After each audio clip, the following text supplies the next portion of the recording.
You are live. Great, thank you, Ms. Rousseau. All right, council, I'd like to call this regular council meeting of August 8th, 2023 to order with adoption of the agenda. And I'd like to make a motion that the agenda be adopted as amended to add an item 9D, water regulations verbal update to the agenda. Someone want to make that motion for me, please? Councilor Cherry, second by Councilor Devlin. All in favor? Motion's carried. Adoption of the minutes of the regular council meeting of July 11th. Someone want to make that motion? Councilor Staplenhurst, Councilor Devlin. All in favor? Motion's carried. Any business arising from those minutes? Seeing none, I'm going to move on to item 5A, public hearing. Mr. Simon, do you have a brief summary that you would like to make a statement on before I go into the public hearing? To your worship, yes, we do have a presentation if council chooses to see the presentation. Yes, please.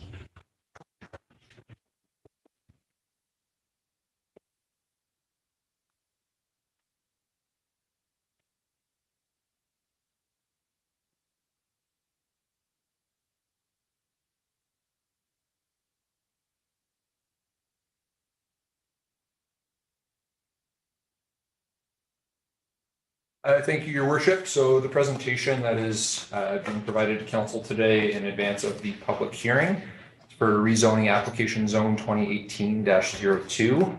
The purpose of the application is to rezone a portion of the subject property from rural residential 60 hectare district to the single family and 2-family residential zone, being the R2 zone. Go through a little bit of background on the application, then move into details of the proposal, followed by policy direction and staff evaluation, and conclude with the recommendation and council options. So a little bit of background on the property. It's currently zoned RR60, which is rural residential 60 hectare district, and holds the mixed use land use designation in the OCP. When the OCP was updated in July 2022, that's when the land use designation of the subject property changed from urban reserve to mixed use. Property is about 34 acres in size, with the initial phase comprising approximately 9.5 acres, so roughly 25% of the entire development area. Land's currently developed with one single detached dwelling and a few accessory buildings, surrounded by commercial and industrial to the north, with Mount Begbie Brewery there at the end of Oak Drive, and residential to the east and south, with steep slopes to the west. The proposed rezoning was originally brought forward for initial council consideration, where first and second reading was granted to the proposed bylaw on September 27th, 2022.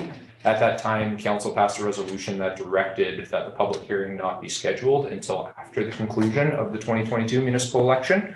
Since that time, the owner has been completing updated reports, including a traffic impact assessment, finalizing the geotech evaluation that was completed, as well as updating the civil engineering analysis and stormwater evaluation. So these reports needed to be completed in advance of the public hearing to ensure that if they were completed after, then it would constitute new information and a new public hearing would be required.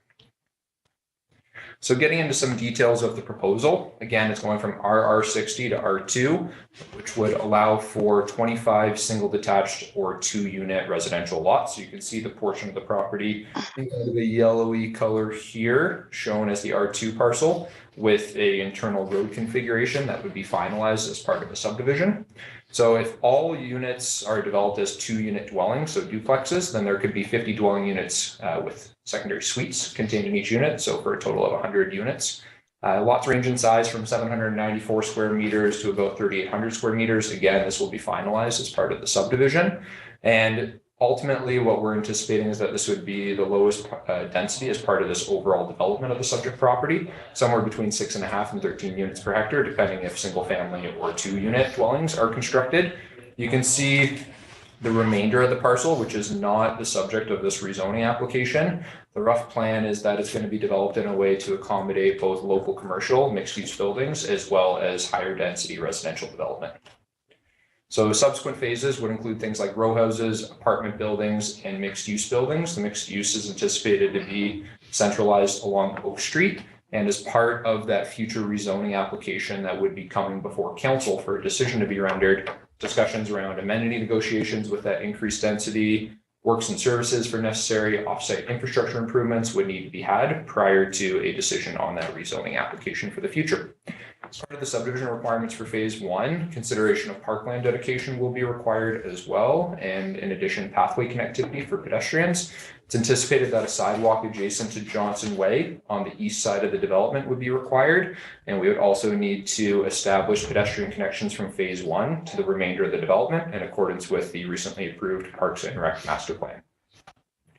So looking at some of the servicing infrastructure for the development, and again, rezoning stage, the real conversation is about use and density, but it is important the developer has kind of done a lot of work on the technical side as well to prove viability of the development, which is an important piece. So to give you a brief overview of it, stormwater for phase one will be collected on site and discharged through native soils. A comprehensive stormwater management plan with the higher density development for the next phase would be required. Sanitary sewer, the existing lift station at Oscar Street has been evaluated and it would need to be upgraded with phase one to include a storage node for the existing wet well, which would increase overall storage to accommodate phase one.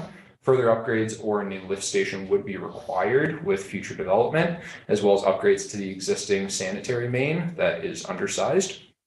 Water, existing fire flows were determined to be sufficient for the subject property, but with future development, we will need another water reservoir in Johnson Heights to be able to provide sufficient fire flows. Now, transportation, this is obviously a big area of concern in the Johnson Heights neighborhood. It's identified in the official community plan as an area that needs to be explored further. So as part of phase one of this development, obviously construction of an internal roadway is required to provide access, but above and beyond that, improvements on Highway 1 are required through the Ministry of Transportation and Infrastructure. So this would include addressing the storage length requirements on Highway 1 in Townley, as well as Highway 1 in Oak, because the queuing that happens when people are waiting to make a left turn onto the highway, those queuing lanes are quite shallow right now, and they would need to be extended to accommodate more people looking to make a left turn into Johnson Heights neighborhood. In addition, construction of a curb protected T intersection at Highway 1 and Oak Drive would be required as part of phase one. And I got another slide that gives you guys a better idea of what that actually looks like. In addition, the developer would be required, and we've already done some preliminary work on this, but look at design feasibility for Oak and Townley road connector at some point in the future. Now, the developer did do a full traffic impact assessment. So this is what's required with phase one, but with future phases, the developer is going to need to, or through sharing in the area, need to construct the Oak and Townley connection. We'll need to have a curb protected T intersection at Highway 1 as well as Townley. So the same setup that there would be at Oak and Highway 1 would need to be replicated at Townley and Highway 1. And then signalization of both intersections at Oak and Townley where they butt Highway 1 would also be required in further conversations with Ministry of Transportation and Infrastructure. So this just kind of gives you an idea, and I hope council can see the pictures clearly from where they're sitting, but this is the Highway 95 South and Highway 1 intersection at Golden. So this is the protected T intersection that would be required as part of phase one of this development. So the first picture, you can see how they're, when you're looking west on the highway, if you were looking, picture this in Johnson Heights, and albeit it would be a little bit modified because it's only a single lane highway adjacent to that area rather than a 2-lane separated highway. But making a left turn, you would have that curb protection all the way as you're coming from the highway into the development. And you can see in the second picture here, when you're looking east, how it would look when you're trying to make a left onto the highway. Again, you have that curb protected intersection to buffer you from oncoming traffic. And then lastly, this is a picture of what it would look like when you're merging onto the highway. Looking west, again, you can see that curb protection all the way for your merge lane to further separate and buffer you from those highway traffic speeds that cause some concerns on the highway in this particular area. So just really briefly looking at policy direction and staff evaluation. So the application has been reviewed and evaluated in accordance with the provisions of the city's official community plan. The overall development concept provides for a mixed-use development form, albeit with phase one, it is just residential that's proposed. Development does cover necessary off-site infrastructure upgrades that have been demonstrated through the technical analysis in support of this application. Future phases will include diversified housing, so no single detached, and would be anticipated to include employee housing as well. So one of the things when we're looking at the OCP evaluation here that's important for council to be aware of is we're looking at the evaluation of the parcel as a whole, even though we're just examining phase one as part of this application. Because again, keep in mind, it has that mixed use land use designation in the OCP. So as we see further development, that means we want to see higher density, some local commercial to support the area as well. Right now, there's no identified wetlands or sensitive environmental areas that are known. A geotech report was completed and does outline recommendations for future development. And then critically supported by the OCP, the transportation concerns in the Johnson Heights neighborhood have been reviewed and addressed with this application. So here's the staff recommendation. And I want to note for council that at the conclusion of the public hearing, and you'll see it subsequently later on in the agenda package, council can consider third reading today if they choose to do so. If council does choose to consider third reading at the conclusion of the public hearing, then there are recommendations for items that need to be addressed before the bylaw would come back for adoption that are shown on the screen. And I will also note that there are alternative options for council to consider at the conclusion of the public hearing today. So that is it for my presentation, and I will stop sharing the screen and give it back to Ms. Rousseau. But if there's any questions, staff are happy to answer. Thank you. Council, any questions for Mr. Simon before we get into the public hearing? Seeing none, thank you, Mr. Simon. All right, for those in the gallery, I am going to convene this public hearing. So this public hearing is being convened pursuant to Section 464 of the Local Government Act. At this public hearing, the public will be allowed to make representation to council, and all persons present who believe their interests are affected by the proposed bylaws shall be given the opportunity to address council or to present written submissions respecting matters contained in the proposed bylaws. Those who wish to speak concerning this or these proposed bylaws should commence your address to council by clearly stating your name and civic address. And you may give us the benefit of your views concerning the proposed bylaws. So I'm going to ask that everyone observe the rules, and if you have any concerns with the manner in which the hearing is conducted, direct your comments to myself, the chair. Members of council may, if they wish, ask questions of you following your presentation. However, the main function of council members today is to listen to the views of the public. It is not the function of council at this public hearing to debate the merits of the proposed bylaws with individual citizens. Everyone shall be given a reasonable opportunity to be heard at this meeting. No one will be or should feel discouraged or prevented from making his or her views heard. In considering the proposed bylaw, council has received documents which may influence its decision. These documents are available for review in a binder located the corporate officer or alternatively on the city's website. Before we begin, may I have the corporate officer confirm that all due process was followed according to the Local Government Act? Ms. Floyd. All due process was followed, Your Worship. Thank you. All right, I have a speakers list here. So first on the list, John Bastmeyer. You'd come to the podium, please, and you can give us the benefit of your opinion. And again, speak your name and your civic address, please, sir. John Bastmeyer, 1520 Birch Drive, Revelstoke. Thank you. I'm one of the directors of the Walkabout Holdings. I'm actually happy with what Paul has presented with you today, and hopefully we can move forward. All right, good. Thank you. Any questions, council? Councilor Stapenhurst. In regards to some of the infrastructure upgrades that we've heard about today, who's responsible for paying those with this development? Mr. Simon? Go ahead. Through your worship to Councillor Stapenhurst, they would be developer funded infrastructure improvements because there's no capital planning that's been undertaken at the city to pay for these infrastructure improvements because they are generated by the development. And they are also not development cost charge projects, in which case if they were, the developer could potentially be enabled to see DCC credits, but we don't have these as DCC projects. Right, all right.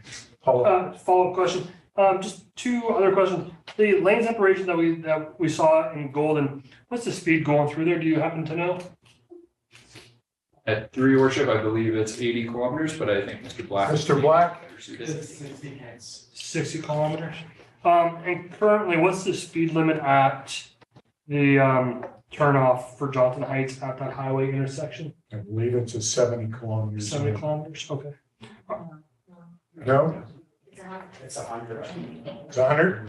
Okay, thank you for correction. 100 at that point at the turnoff at Oak. Would it be within the realm of this application for perhaps to piggyback on the conversation when it's being held with Moti to see if we can get the speed limit reduced there. So I think we've heard concerns from residents of Johnson Heights in the past about the speed limit going through there, and then the safety. And I understand like the curb is a safety feature in one aspect, but I think lowering the speed limit would ultimately result in an increase in safety for all that live in that community. Definitely, Councillor, that's a conversation where our engineering department can have with Moti to ask that. It never hurts to ask that question and see what the response is. Great. And then just one last follow-up question, comment, kind of statement. With the recent watering restrictions that we've seen in town, does this development, is that going to have any impact on our water supply?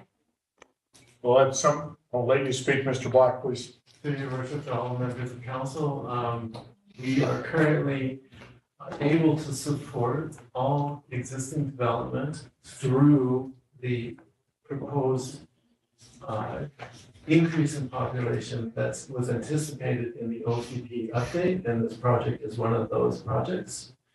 Our current issues with irrigation is that we are not able to fill our reservoirs in the evening to ensure that we have adequate fire flow because people are using too much water, as seen in some of the graphics. And then maybe one last follow-up statement.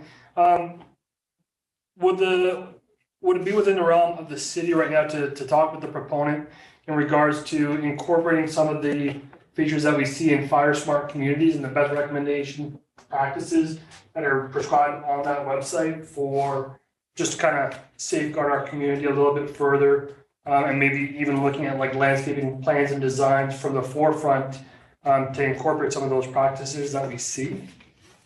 I think, Mr. Simon, I'm going to get you to speak, but I think we need to be getting down the road a little bit into the development before we recommend those sorts of things. But Mr. Simon, comment. To your worship, that is certainly correct. We would be looking at landscape provisions as well as any covenants that need to be registered on title for things like building design at subdivision stage as well. Again, the big question today for council as part of the rezoning is use and density. Great. Is the use and is the density as proposed supported by the OCP, and is it sufficient to council's liking? Great, appreciate that. Thank you. Any other comments or questions before I go to the next speaker? Mr. Waters, if you come forward, please state your name, address, and the company you're working for. Thank you, Your Worship. I'm Alistair Waters from Lawson Engineering. I'm here as acting agent on behalf of Bastemeyer and Walkable Holdings. I'm here to answer any questions technical in nature that you guys may have. Okay. Any comments before we ask your questions? No. Council, any questions for Mr. Waters? So basically, we're talking about zoning going from RR60 to R2, multiple density. That's basically what's before us here today. Councilor Palmer. Yeah, I'll make a comment, and then I think probably most of this belongs in the debate portion, but the development definitely raises a lot of current issues that we're facing, but that's not what we're talking about today. So although I think it's prudent that those things that council does follow up, but I think we can talk about that either at the debate or later on. Sure. So No questions? No questions. So, and I think the things that we're seeing is the highway, water provisions, things like landscaping and stuff, but that's not, we're listening to the merits of the rezoning at this point. And again, I think that probably this discussion, what I'm saying belongs in the debate. Okay. Any Councilor Chair? Just a quick question, Your Worship. Soil composition, through the chair. What was the soil composition of the area in phase one? Through Your Worship, that I can speak on behalf of geotechnical engineer. I believe it was all sand gravel, and it did provide a safe building setback after their analysis. Awesome. At the top of the slope. That's all. Good. Any other comments, questions from council? All right, seeing none, thank you, Mr. Waters. Appreciate that. So that's the only speakers that I have on the list. We do have other people in the gallery, so I'm going to ask if there's anyone in the public gallery that would like to give us the benefit of your opinion at this point.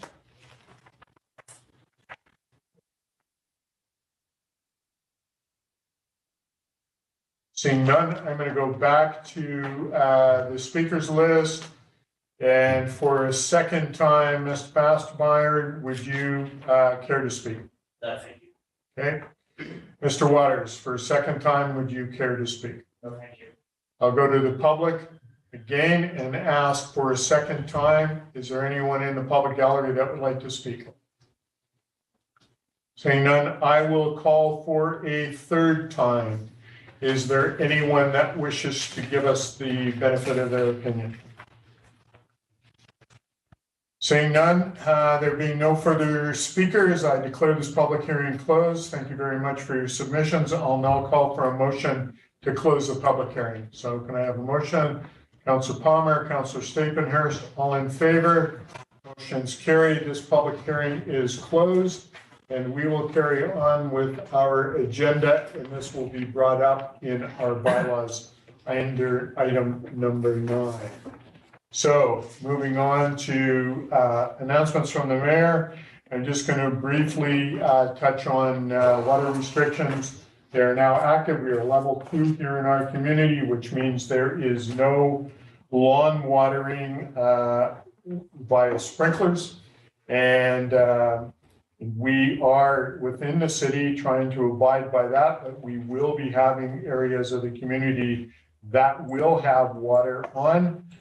Splash Park, part of the cenotaph, some of our flower gardens, and there may be 1 or 2 items, I think, in Queen Eve Park, but Mr. Black will speak to that in item 9D. So moving on to item 8, recommendations from Committee of the Whole, 8A, Grizzly Plaza Design Development Report. Someone want to put that motion on the table for me, please? Councilor Lucio. I move that the Grizzly Plaza Design Development Report be endorsed by council. Seconder for the motion, please. Councilor Devlin. Any discussion on the motion? Anybody want to give further input? Councilor Palmer? Thank you, Mayor Souls. So mostly just a comment. It's had quite a rocky history getting to where we are today, and That's for sure. and I've been pleased with how the communications has been going out in recent time on these, I think what we call soft touches. It's interesting, some of the community is now wanting to weigh in and, bring it up, and but these are decisions that have been made and thoughtfully gone through over a long period of time. And yes, we did have some hiccups on our communications and the approach early on, but it's on a good path, and I'm very pleased where we're at today. Great, thank you for your comments. Any other comments or questions from council? Seeing none, I will call a question. All those in favor? Opposed? No, motion's carried unanimously. Moving on to 8B, grant and aid application. Someone want to make that motion for me, please? Councilor Devlin? I move that the late 2023 grant and aid application from Revelstoke Minor Hall be granted $300 of in-kind benefits. Seconder for the motion, please. Councilor Cherry. Any discussion on the motion? Seeing none, I'll call the question. All those in favor? Opposed? No, motion's carried. Thank you.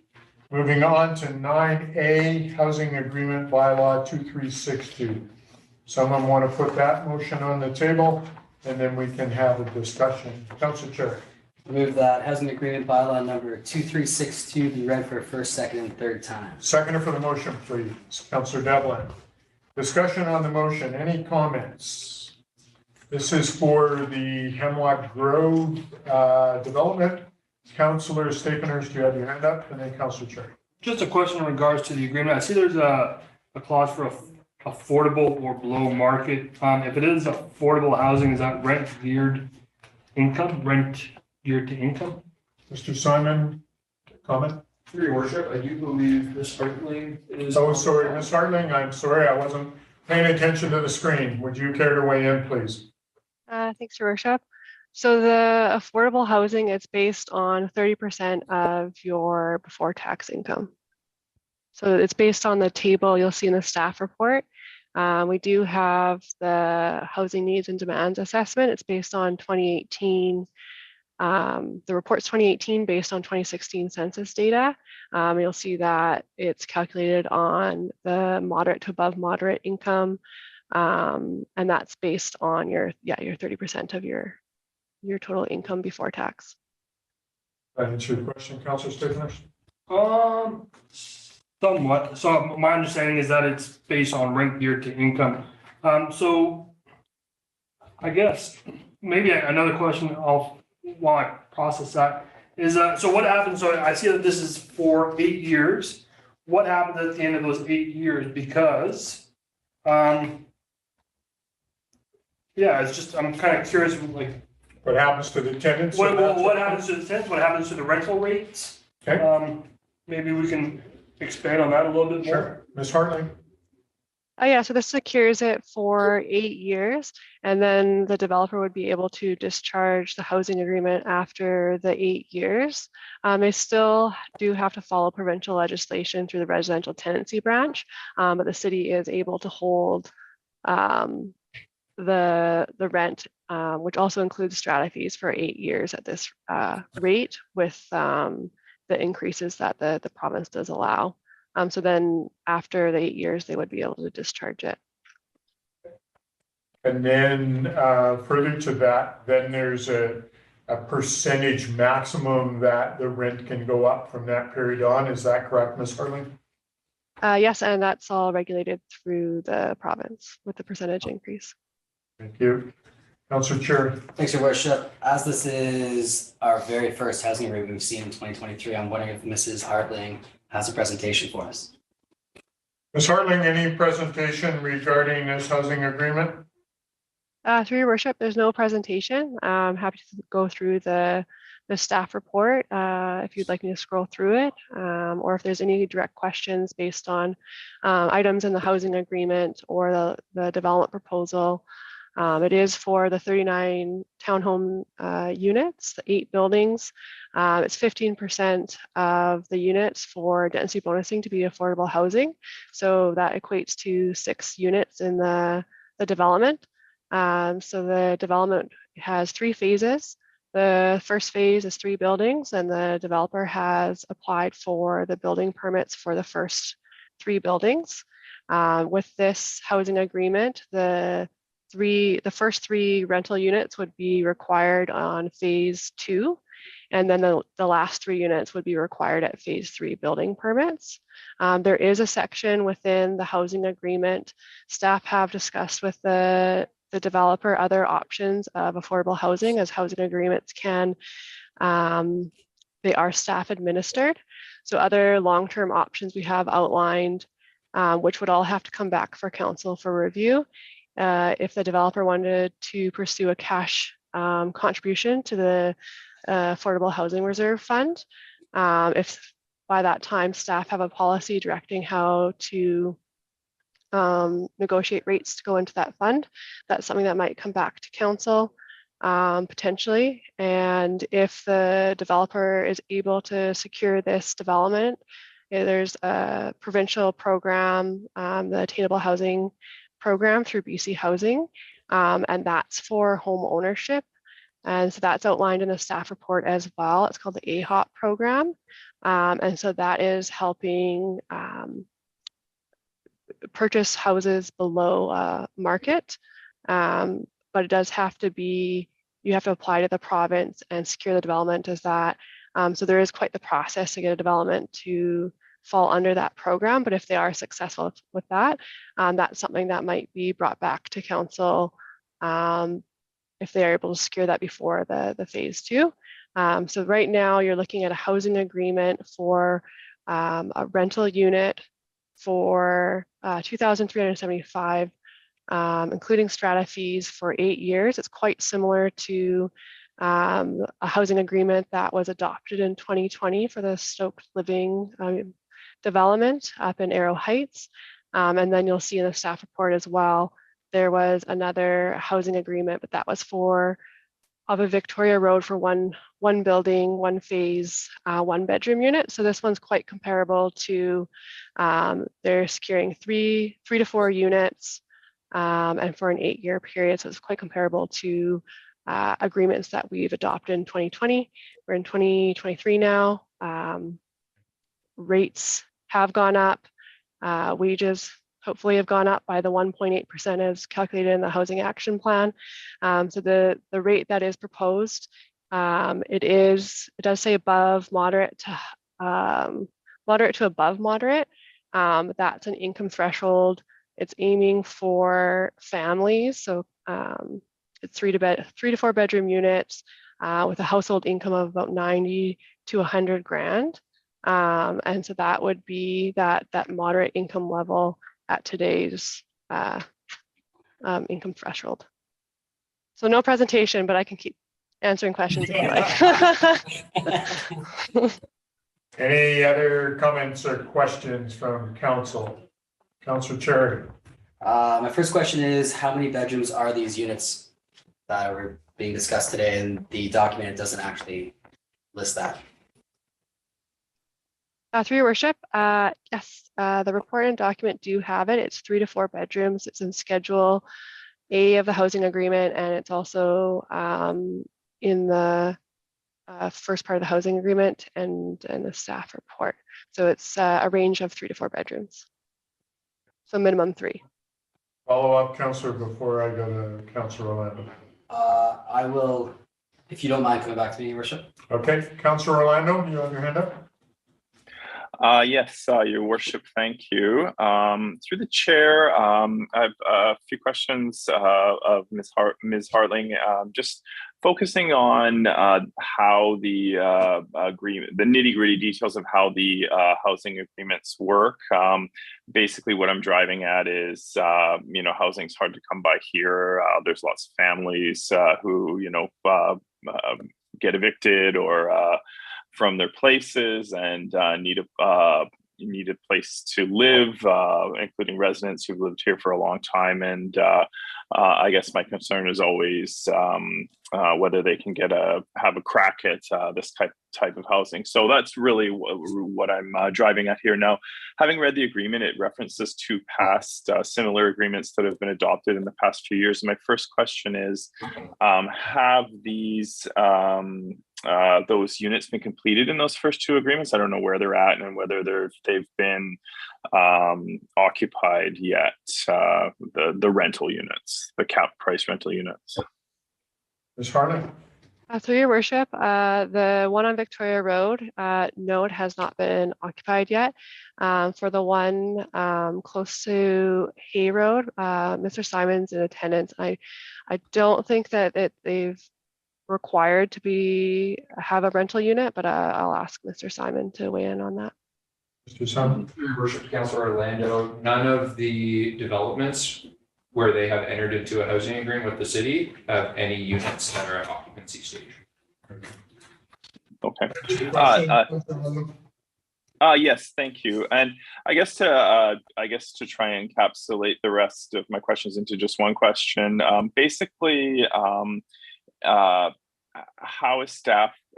I've read the agreement that is proposed and that the developer will need to enter into. But my question is, how is staff going to oversee this to ensure that, for example, a family who's lived here for a while has a crack on these? I'm not a developer myself, but I know that if I was one, it was really hard to find workers and places to put them. And if I was developing a multi-phase unit, I would, one of the thoughts across my mind would be to put some of my workers in that rental unit and sort of keep control of that unit. So I'm not talking about the specific application, I'm talking about all of the applications, but how do we in that agreement know that, is there any mechanism to ensure that kind of fairness or availability, or who has access to those? And I guess the second part of that question is, could that be added in there? Do other jurisdictions, other municipalities have that kind of ability? And do we currently have the administrative oversight to consider those types of considerations, that these be part of a market pool as opposed to just a capped rate that may or may not have much oversight of what actually happens? So if you can get what I'm driving at, I realize that's a long-winded question, but I hope you understand where I'm coming from. Yeah. Ms. Hartling, comment Through- about locals being able to get into this development. Through your worship, so it would be between the landowner and the tenants under the housing agreement. Staff have been talking to the developer through the attainable housing program of it being basically first right of refusal for locals or say emergency services providers, or we've looked at that with that program. I'm not sure if Mr. Simon wants to speak to the housing agreements themselves of administering them for the user. That is something that is a discussion in this department, is who occupies the units, and that is something that's an ongoing discussion. I'm not sure if Mr. Simon has anything with regards to administering the housing agreements on that side of it. Mr. Simon, comment. Through your worship to all of council. So a few points, I think, to kind of clarify a few items. So right now, there is no capacity at the city to oversee the users when we're implementing these housing agreements. It will be enough for us to manage with respect to our bandwidth capacity to actually just ensure that they're abiding by the rental rates. It is a whole other thing if you're looking for city staff to start to be involved in regulating the users of those spaces. There's a lot more administrative capacity that's required. And that, I think, is a suitable conversation for later items on the agenda when we start talking about a housing authority. It could be something that a housing authority could oversee, but the current administrative capacity is stretched too thin. We wouldn't have the ability to do that. And one other thing that I think is an important piece just on the greater context of this application, this development is working within an antiquated zoning bylaw.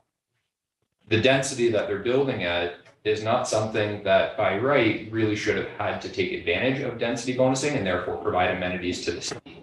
So I think that's an important piece to also be mindful of. And this developer has come to the table and has agreed to rates that are based on 2016 numbers, where it's 30% of a gross household income of between $90,000 and $100,000, which is comparatively low when we're looking at non-market rental units for new development of this nature. So important to be mindful. And as we do move into the zoning bylaw update in the future, you're going to see these types of baseline densities that are reflective of the development that was the Hemlock development that council previously considered being afforded by right, where a developer won't have to go through a density bonusing scheme to do it, because in the end, it is still low density development. And I will say in this community, it's rare that for row houses in a development of this nature that we have housing agreements. So from staff's perspective, we think that we are lucky to be working with a developer that was willing to entertain such low rates for this new development and secure them for a period of 8 years in a situation where the land lift associated with the density bonusing that they received is minimal, to be quite frank.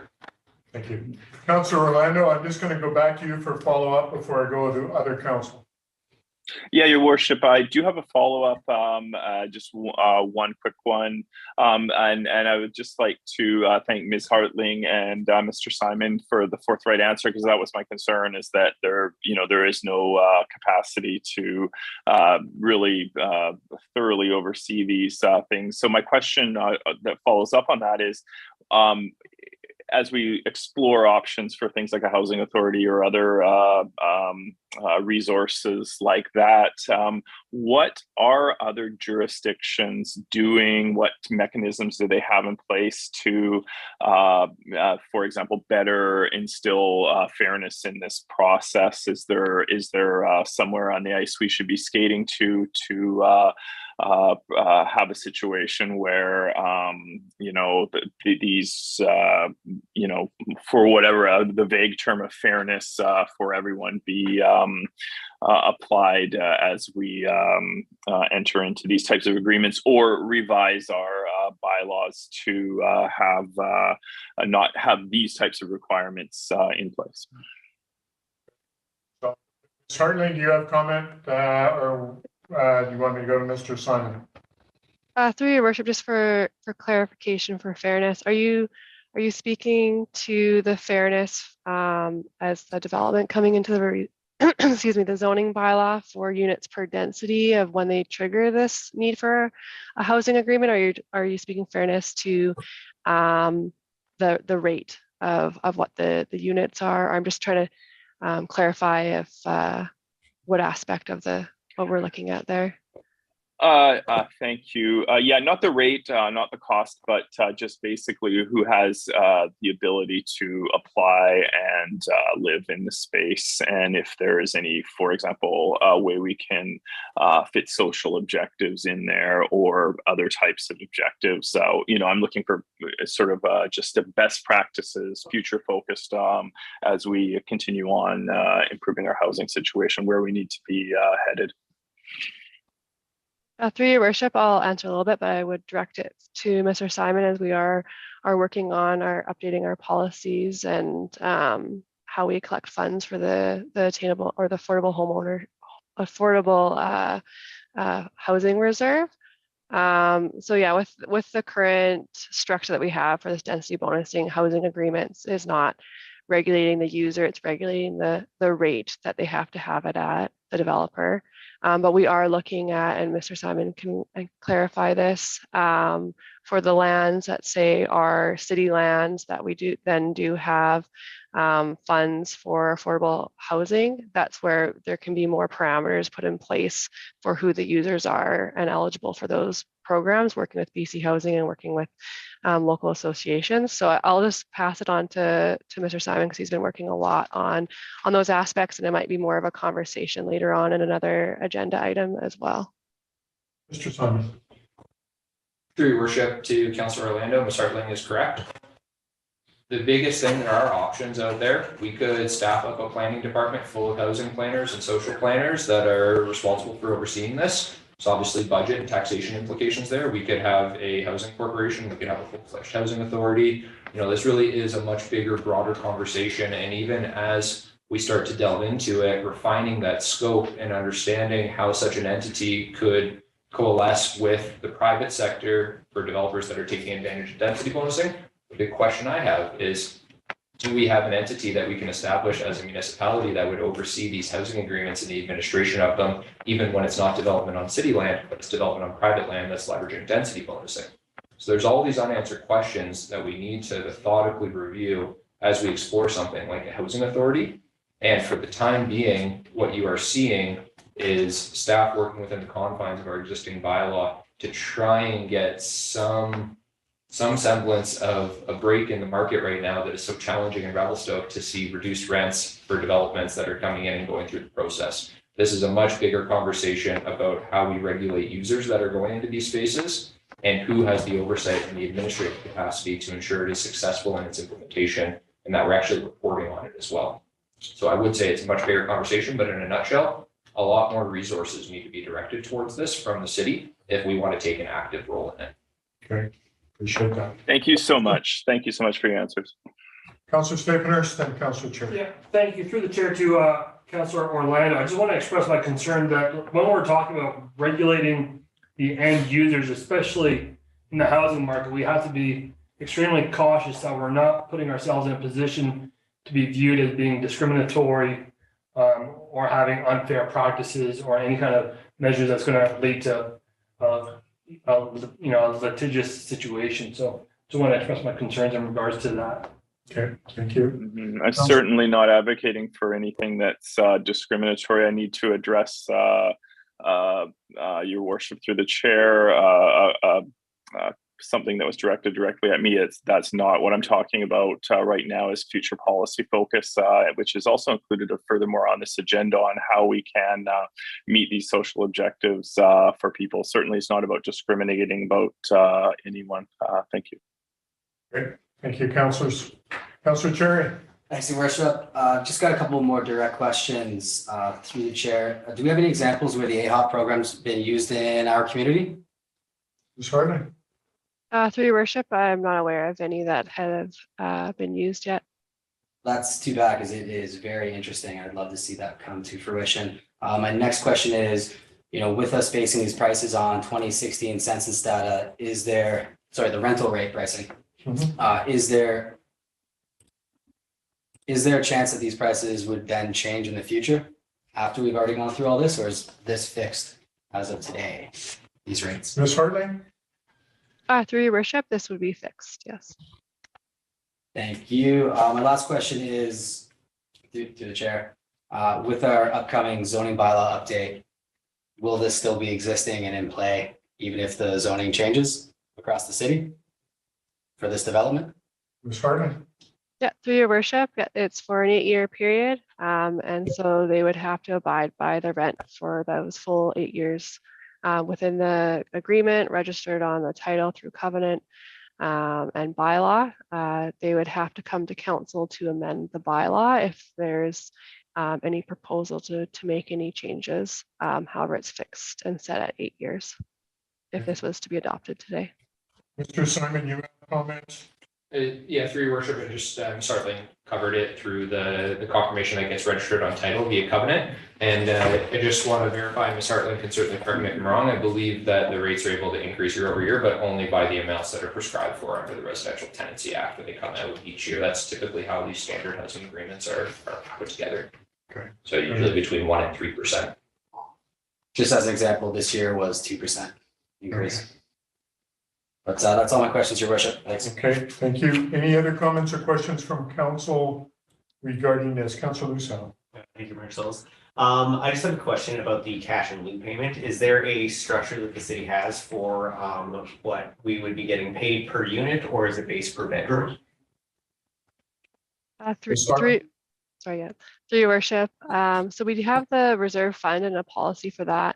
We don't have a policy at this time for how we calculate the rates, and that's something that staff are working on so that a developer coming in would have a good understanding of what they would be paying per unit into that reserve fund. So we did come forward with the mobile home park tenant protection policy, which does have parameters, say if someone was rezoning. That one would be, I believe, Mr. Simon can correct me if I'm wrong, I think that one was 20,000 a pad. So it'd be something similar where it'd be per unit. And so say they require 15% of the units to be affordable housing. That's something we would work out how much they need to be paying per unit. But I would direct it to Mr. Simon as we are this is something that might be coming forward at a later date so that staff have more guidance on how we take the funds into that reserve. Mr. Simon, any comment at this point? To your worship, it's something that's in the work plan that we'll be looking to get through in 2024. And again, I just want to clarify the way that we envision this policy working. It would come forward for council, obviously, to approve the policy. And then whenever we have someone who's looking to take advantage of density bonusing, it's not necessarily something where it's up to the developer to say what they want to do, but it would be up to council to say, yes, we want units in this circumstance, or no, we're okay with a cash in lieu payment, and staff would obviously have a recommendation on what we think is the best path forward. Perfect. All right, Councilor, do you have a follow-up? Yeah, yes, I do. And then just one question with the housing agreement. We're talking about 6 units, 3 in phase 2 and 3 in phase 3. Will the 8-year term start at the completion of those units? And will that have essentially 2 separate start dates? Ms. Hartling, comment? Yeah, through the chair, it's when they get occupancy. Okay, thank you. Good. Councilor Stickner. Yeah, just to follow up through the chair to Mr. Simon's comments about the cash in lieu or density, the apartments. I'm in favor of this right now as it stands. I just don't think currently in the market there's any substitute for actually having built units. Having money in the bank is great, but I think right now what we need is housing being built. So I would be in favor more so at this time of builders actually doing affordable housing units. Great, appreciate your comments. Before I call the question, any further comment? Councilor Palmer and then Councilor Cherry. Thank you, Mayor Schultz. I'll just start by saying that I'm supportive of the motion as it's on the table. The discussion that we're having is an important discussion in the whole aspect of affordable housing, housing agreements, and so is relevant in that aspect. And I would just like to sort of highlight a few other things that seems to be absent from the general conversation. And starting with this question of what is fair? What is fair? And so I just a bunch of sort of random things that haven't put in a, but so in this particular case, I applaud the developer and staff for coming before council that's going to bring more affordable rental accommodation in our community, which we desperately need. A lot of people will say that $2,300 is far from affordable, but for some people, affordability in our community for a professional couple, it doesn't exist in our community. And because they can't find that, and we lose people. Again, I applaud the developer. We have lost inventory in our community because of this requirement of density bonusing.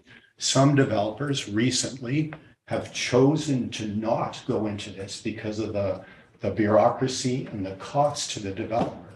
So we have lost inventory in our community.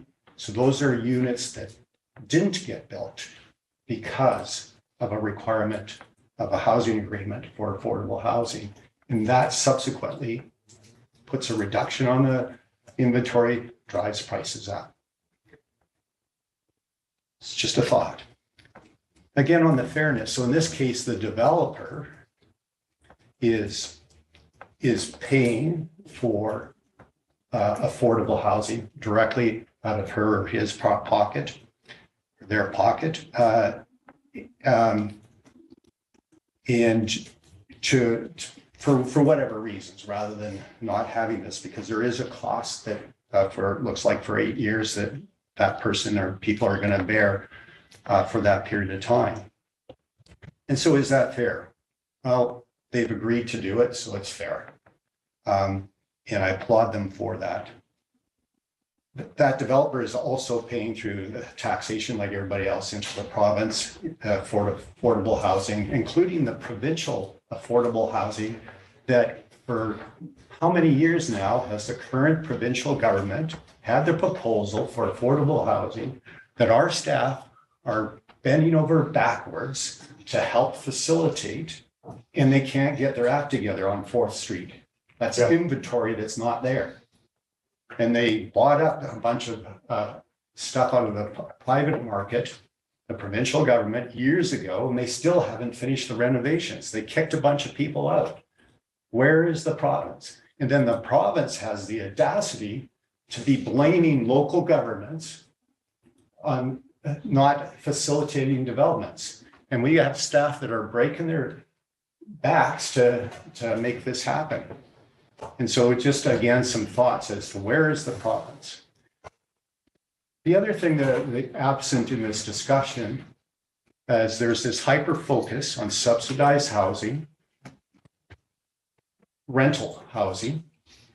And we will, when we get this stuff comes on the market in the province, if they ever get to building this stuff on 4th, we'll say this is a great job, the province did this, and everybody's going to say, great.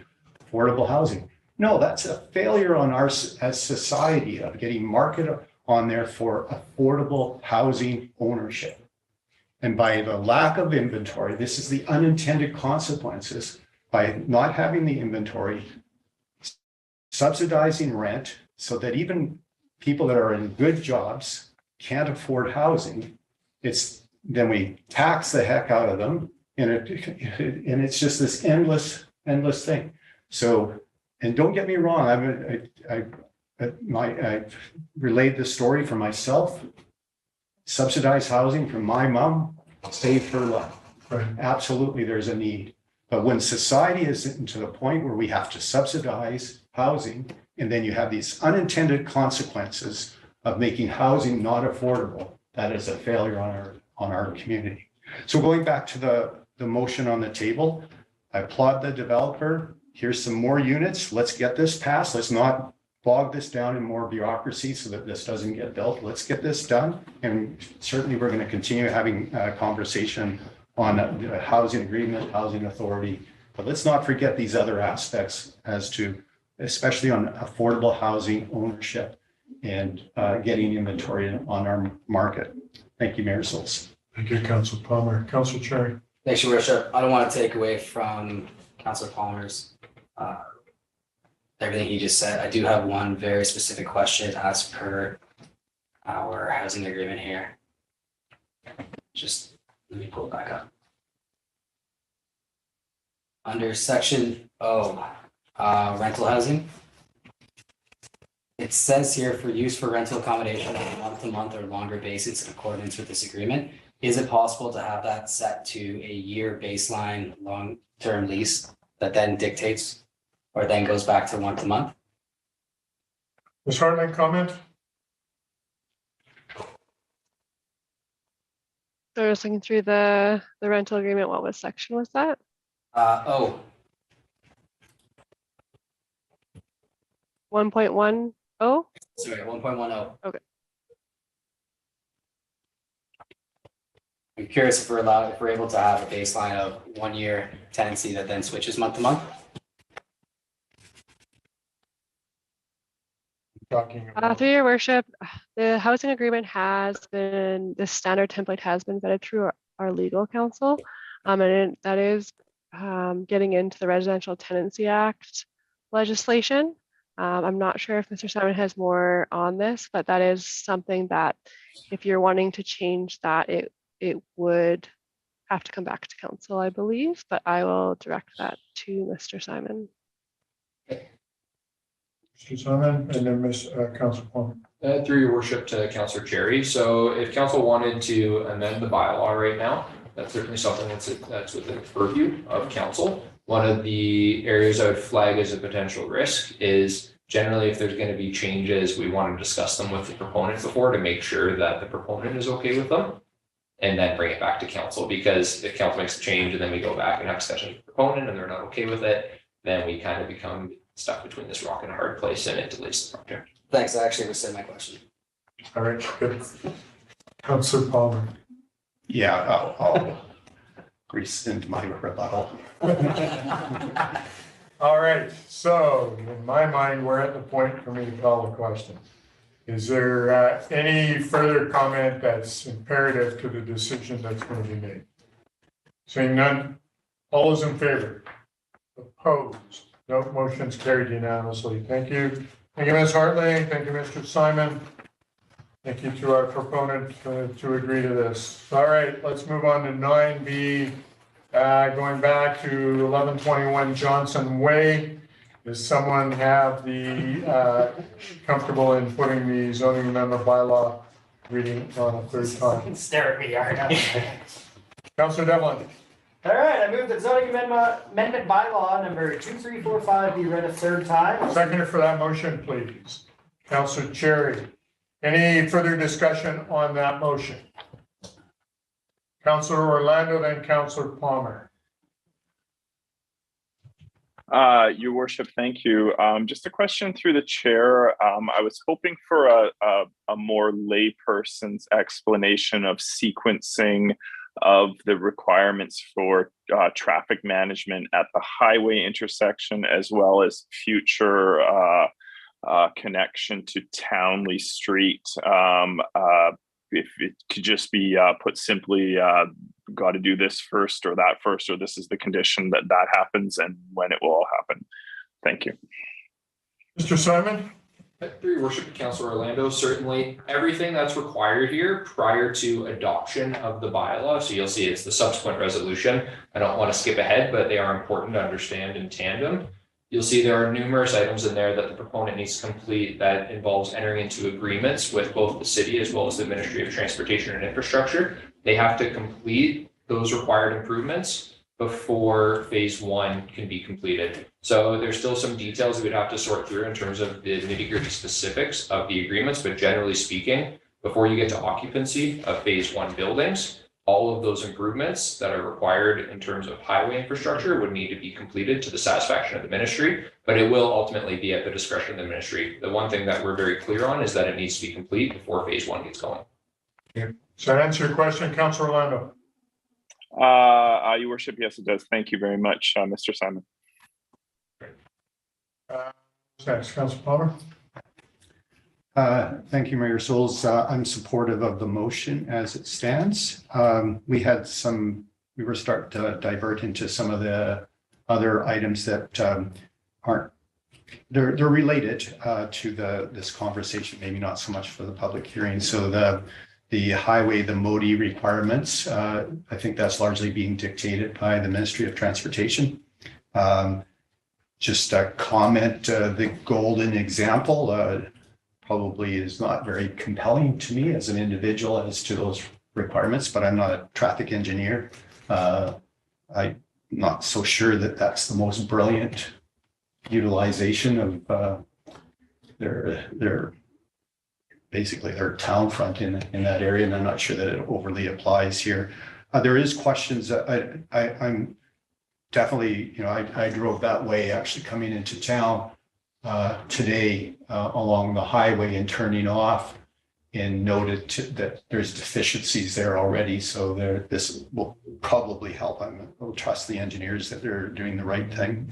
I think there is a bigger picture, but again, a lot of that's moody. Just a comment on the water, and again, we'll be talking more about water later on. One of the questions is on the things like the water reservoir. We're saying, okay, well, we don't need it until later on, but meanwhile, we have these water restrictions. And so if you ask people that have been living here for the last 30 years or whatever, that never had an issue with water, and, does development have an impact? Bottom line is it really does. And so this now begs the question about DCCs, about water infrastructure as we add all these incremental things over time. In this case, the developer is going to be, paying for a big chunk of that. I'm not sure how that might be, whether there's going to be latecomers agreements or anything like that. I really don't know, and that's more of a staff issue. So those are just a couple comments. Just getting back to some of my earlier points. Here's 100 units coming into the community that are more affordable than a lot of stuff that's been built in Revelstoke. And so that is inventory. So that's 100 more places. Let's get this moving along. Let's get those 100 places built. Let's get them sold. And hopefully that will help our full affordable home ownership issues over time. Thank you, Mr. Great. Thank you, Councilor Palmer. Any other comments from council regarding reading this zoning amendment bylaw the third time? Seeing none, I'll call the question. All those in favor? Opposed? No. Motion's carried unanimously. Moving on to item 9B2. Someone want to put that motion on the table for me? Councilor Devlin. I move that prior to council consideration of the adoption of zoning amendment bylaw number 2345, the owner is required to complete the following items. The owner enters into an agreement with the Ministry of Transportation and Infrastructure and the City of Revelstoke to complete the following transportation improvements as part of this proposed development. 1, address storage link requirements for the intersections of Highway 1 and Townley Road, as well as Highway 1 and Oak Drive in accordance with provincial requirements. 2, construct curb protective T intersection at Oak Drive and Highway 1 intersection in accordance with provincial requirements. B, the owner provides a design feasibility report with potential design options for the Oak Drive Townley Road connection to the satisfaction of the City of Revelstoke and Ministry of Transportation and Infrastructure. C, the owner enters into and registers restricted covenant on the title of Lot 1, Section 25 and 26, Township 23, Range 2, 2nd Meridian west of the 6th Meridian, Kootenai District, Plan EP and P812, between the owner, City of Revelstoke, and Ministry of Transportation and Infrastructure that would prohibit any further development to the subject lands until such time that plans prepared by qualified professional that identify any required transportation, water, sewer, and stormwater improvements have been submitted and accepted by the City of Revelstoke and the Ministry of Transportation and Infrastructure. Councilor Cherry, you want to second that motion? All right. Thanks for that one. Awesome, Councilor. I have one skill, that's it. All right, is there any questions for Mr. Simon regarding all of the previous read recommendations? Councilor Cherry. Just for quick clarification, Your Worship, does this? There's a lot to chew there. Does this also incorporate the addition of a road connected to Townley? Mr. Simon. Through Your Worship to Councilor Cherry, the Oak Townley connector would be triggered at future development stages. It's not triggered with phase 1, so this is limited to improvements on the highway itself. Thank you. And just to follow up, what phase? Through your worship, Councillor Cherry, I believe it's somewhere between phase 2 and 3, depending on the number of units that are proposed within each phase. Keep in mind, the phasing plan could change as the developer refines their concept of the remainder. I do appreciate that answer, your worship. It was more for curiosity's sake than what's on the table. All right. Councillor Palmer. Thank you, Mayor Souls. Question through to the planner. So that agreement with the Ministry of Transportation, it's my understanding that's essentially a requirement of the Ministry of Transportation. So it's really neither the developer nor us have really any say in that other than it's a requirement. Through your worship, essentially what we've tried to do here, because this is a bylaw that requires ministry sign off. So regardless if these items were in there, the ministry is going to require them. So we've tried to direct accordingly to have some cohesion between the resolution that we're recommending for council and the ministry requirements prior to sign off. And I will note that the report has been vetted and the resolutions have been vetted by the ministry, and all parties are satisfied with how it's worded to ensure that cohesion. And then the second thing, I'm not sure if it's a comment or a question, maybe a blend. So the design feasibility, including Townley. So note on the Townley land, so council recently approved doing a study on a master plan. And I brought it up at the time that there's some implications as to the traffic impacts there, including on the intersection. And so what I'm wondering, and I don't necessarily need an answer right now, but I'm wondering if there's an opportunity of getting some efficiencies of the collaboration on that master plan. Not wanting, I want to make sure that doesn't slow down the developer, though, that discussion, but maybe there's an opportunity of a more thorough analysis as to what we might be doing. Mr. Simon, do you want to weigh in at this point? Through your worship to Councillor Palmer, and I'll also ask Mr. Black if he has anything that he wants to add on. Just to clarify, we're talking about the Bridge Creek property master plan, That's correct. Okay, yes. So I do believe that when they're accessed through Powerhouse, it would actually be a little bit of a separate network than Townley. But I also do know that Mr. Black's team has completed the transportation study for all South Revelstoke. So it would all be fitting into that overall plan, and Mr. Black can clarify if I'm missing the point there. Through your worship, Mr. Simon has eloquently stated the South Revelstoke traffic studies that have been undertaken through RMR, Mackenzie Village, and Johnson Heights neighborhoods. Great, thank you. Follow up. Yeah, so just a comment, and I'll certainly leave with staff to do whatever they do on that. So the Bridge Creek properties, whatever that looks like, and we don't know what that looks like in the future, will have impact on Townley because there's just more volume. One of the things that I noted today in driving in to look at this development was just to have a better understanding. And then I suddenly realized I drove into town earlier today, going through town from Columbia Park. And I discovered that it was much faster because I wasn't having to deal with all the traffic within the city. And I said, oh, next time I'm coming over to that part of town, I'm taking the highway. So there's, and then as there's more population in that area, there will definitely be impacts. And maybe the impact is more on the highway intersection as opposed to this particular place. So that's just an observation. Any other comments or questions? Okay, I'll call the question. All those in favor? Opposed? No, motion's carried unanimously. So thank you again, Mr. Simon, and your staff. Thank you to Mr. Bastemeyer and Lawson Engineering.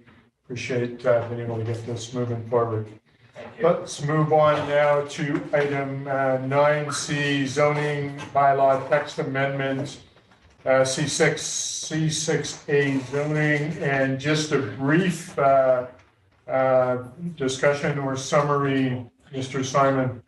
To your worship, so staff do have a presentation, but I know this is a really straightforward application and council does have a lot on their agenda. So if you like, I can give you a 20-second rundown instead. Let's do the 20-second rundown. So to all of council, essentially, this is a zoning bylaw text amendment to add in one use, animal clinic minor, into the C6/C6A zone, which is the Victoria Road Commercial Zone. So right along Victoria, when you come from the Wright Street roundabout, all the way more or less until you start hitting the turn to come along to the roundabout on Townley. And all this is doing is looking at adding that use in. I will note that this was previously presented to council in 2021 and was adopted by council to add that use into that zone. When we did the new zoning bylaw as it currently stands and adopted it in January 2022, that was the last amendment to the old zoning bylaw. And it was an administrative housekeeping error on the planning department to not carry that forward. So this is essentially a housekeeping change to bring it forward and to rectify that previous mistake.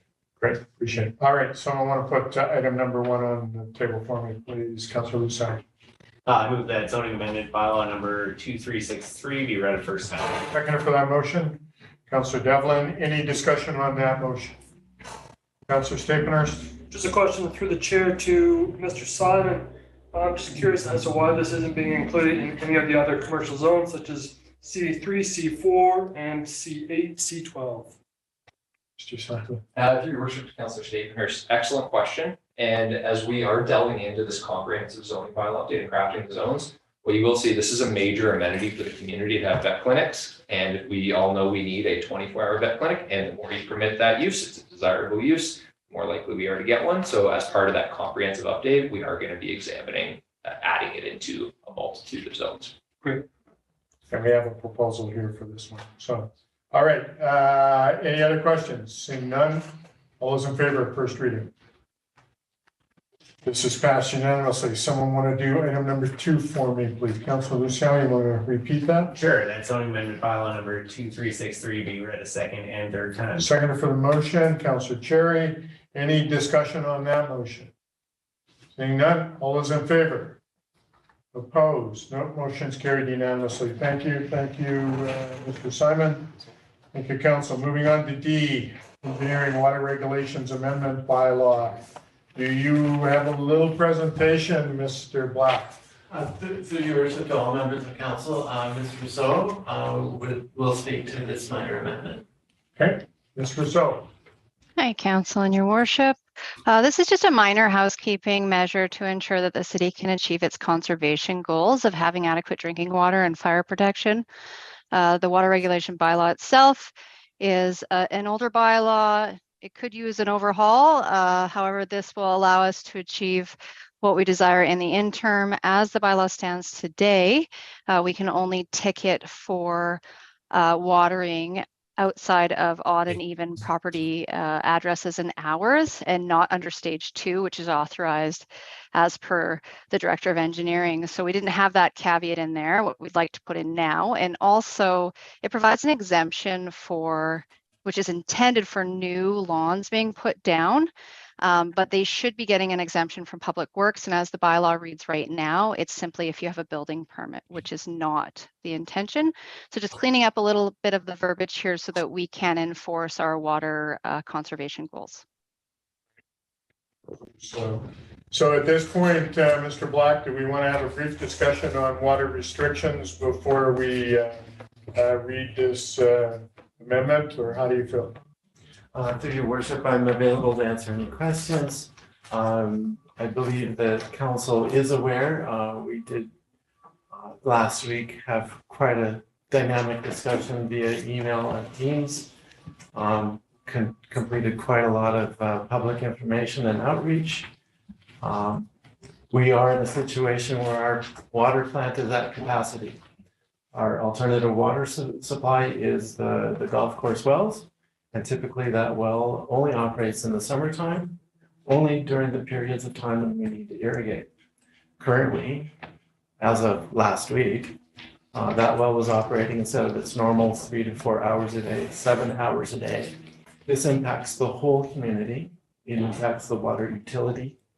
And we cannot, in the long term, operating our plant in the way that it cycles from regular use to very high use does impact the filters. And as some of the council is aware, we had almost $800,000 in replacing filters, which we do approximately every 10 years. So the impact to the system could be to shorten the life of those filters. So we do want to make sure that we reduce costs as best we can and minimize water use, especially for lawns, which are not a necessity of life. However, drinking water and fire protection is. Okay. So comments, questions from councillors? Councillor Palmer? Thank you, Mayor Sol. So just for clarification, is there a report I'm missing it in the paper form? Is there a report on this? No, it's verbal. The water restrictions? On this, so we're at 9D right now. So the amendment bylaw is there, is it not? Okay, but there's no staff report. That's correct. Okay. And then just for clarification, so make sure I'm following correctly, is this motion on the table right now or not? Right. No, okay. So Mayor Souls, I will put a motion on the table that Water Regulations Amendment Bylaw 2364 be read a first time. Okay, and I will ask if there's a seconder for that, and then I want to know reasoning.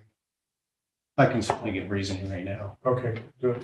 There isn't a staff report. There's multiple issues here. I don't think we've had time to digest it at the council level adequately.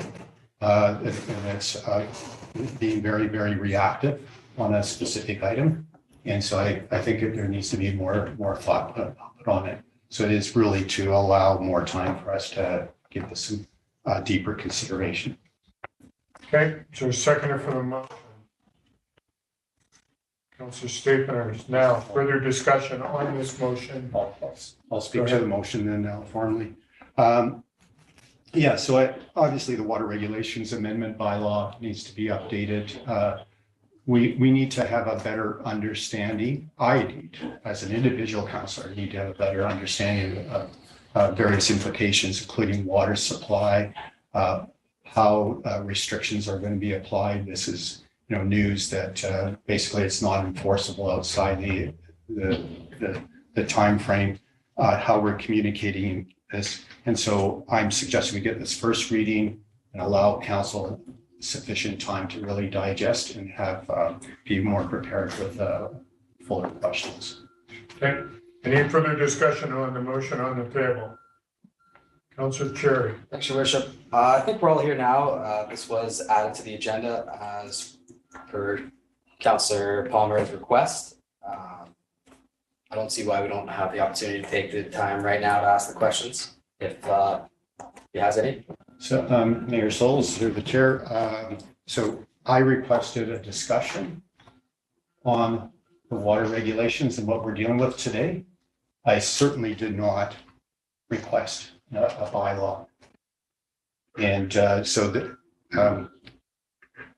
So this bylaw was already on, I just added the water restrictions to it so that we can discuss it, bring it all together. Right, so, yeah, so just by clarifying that this is not by my request at all.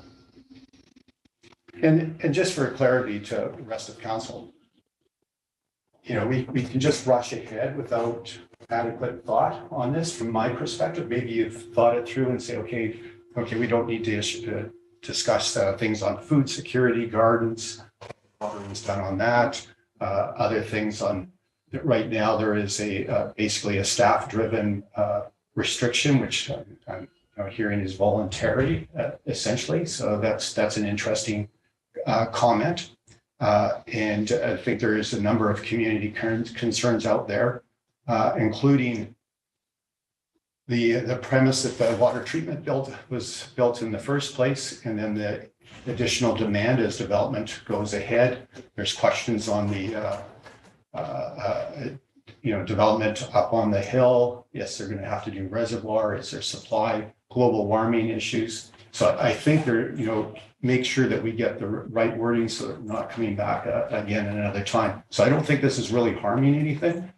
And if there's an urgency right now so that we can finally go write tickets, that's very, very reactive. It's this acute and could have been identified in a more timely thing. We've got rain, so the immediate crisis is probably over. at this time. So I don't think it's really doing any harm on just giving this first reading, allow us to digest it, and then have a more full report on staff on some of these other issues. Any other comments or questions from council? Councilor Stabners, did you have your hand up? Yeah, I'm not sure if it's directly on topic, but I'll just put this out there. One of my concerns, or one of the concerns that I heard from the community, was the fact that like Saturday morning, I woke up and there was, the photos on social media of the city watering their grass or wherever the photos were taken. So I think there's always the, I'm not sure, we're not even following the policies that we set forth for the public. So that's one of my concerns. And then two, I think there's also an opportunity here to look at how we're using our water. And an example that was given to me was for like the water trucks for dust control. My understanding, based on what I was told, is that these are filling up off hydrants down over by the train station museum. And one of the practices that has been used in other communities is using the discharge from the wastewater sewage treatment plant, because that's a treated water that's already being pumped out. So why not have water trucks fill up off of, it's treated. It's being pumped right into our water, the fish that you eat. So, and I could be mistaken. I'd welcome Director Black's comments on that.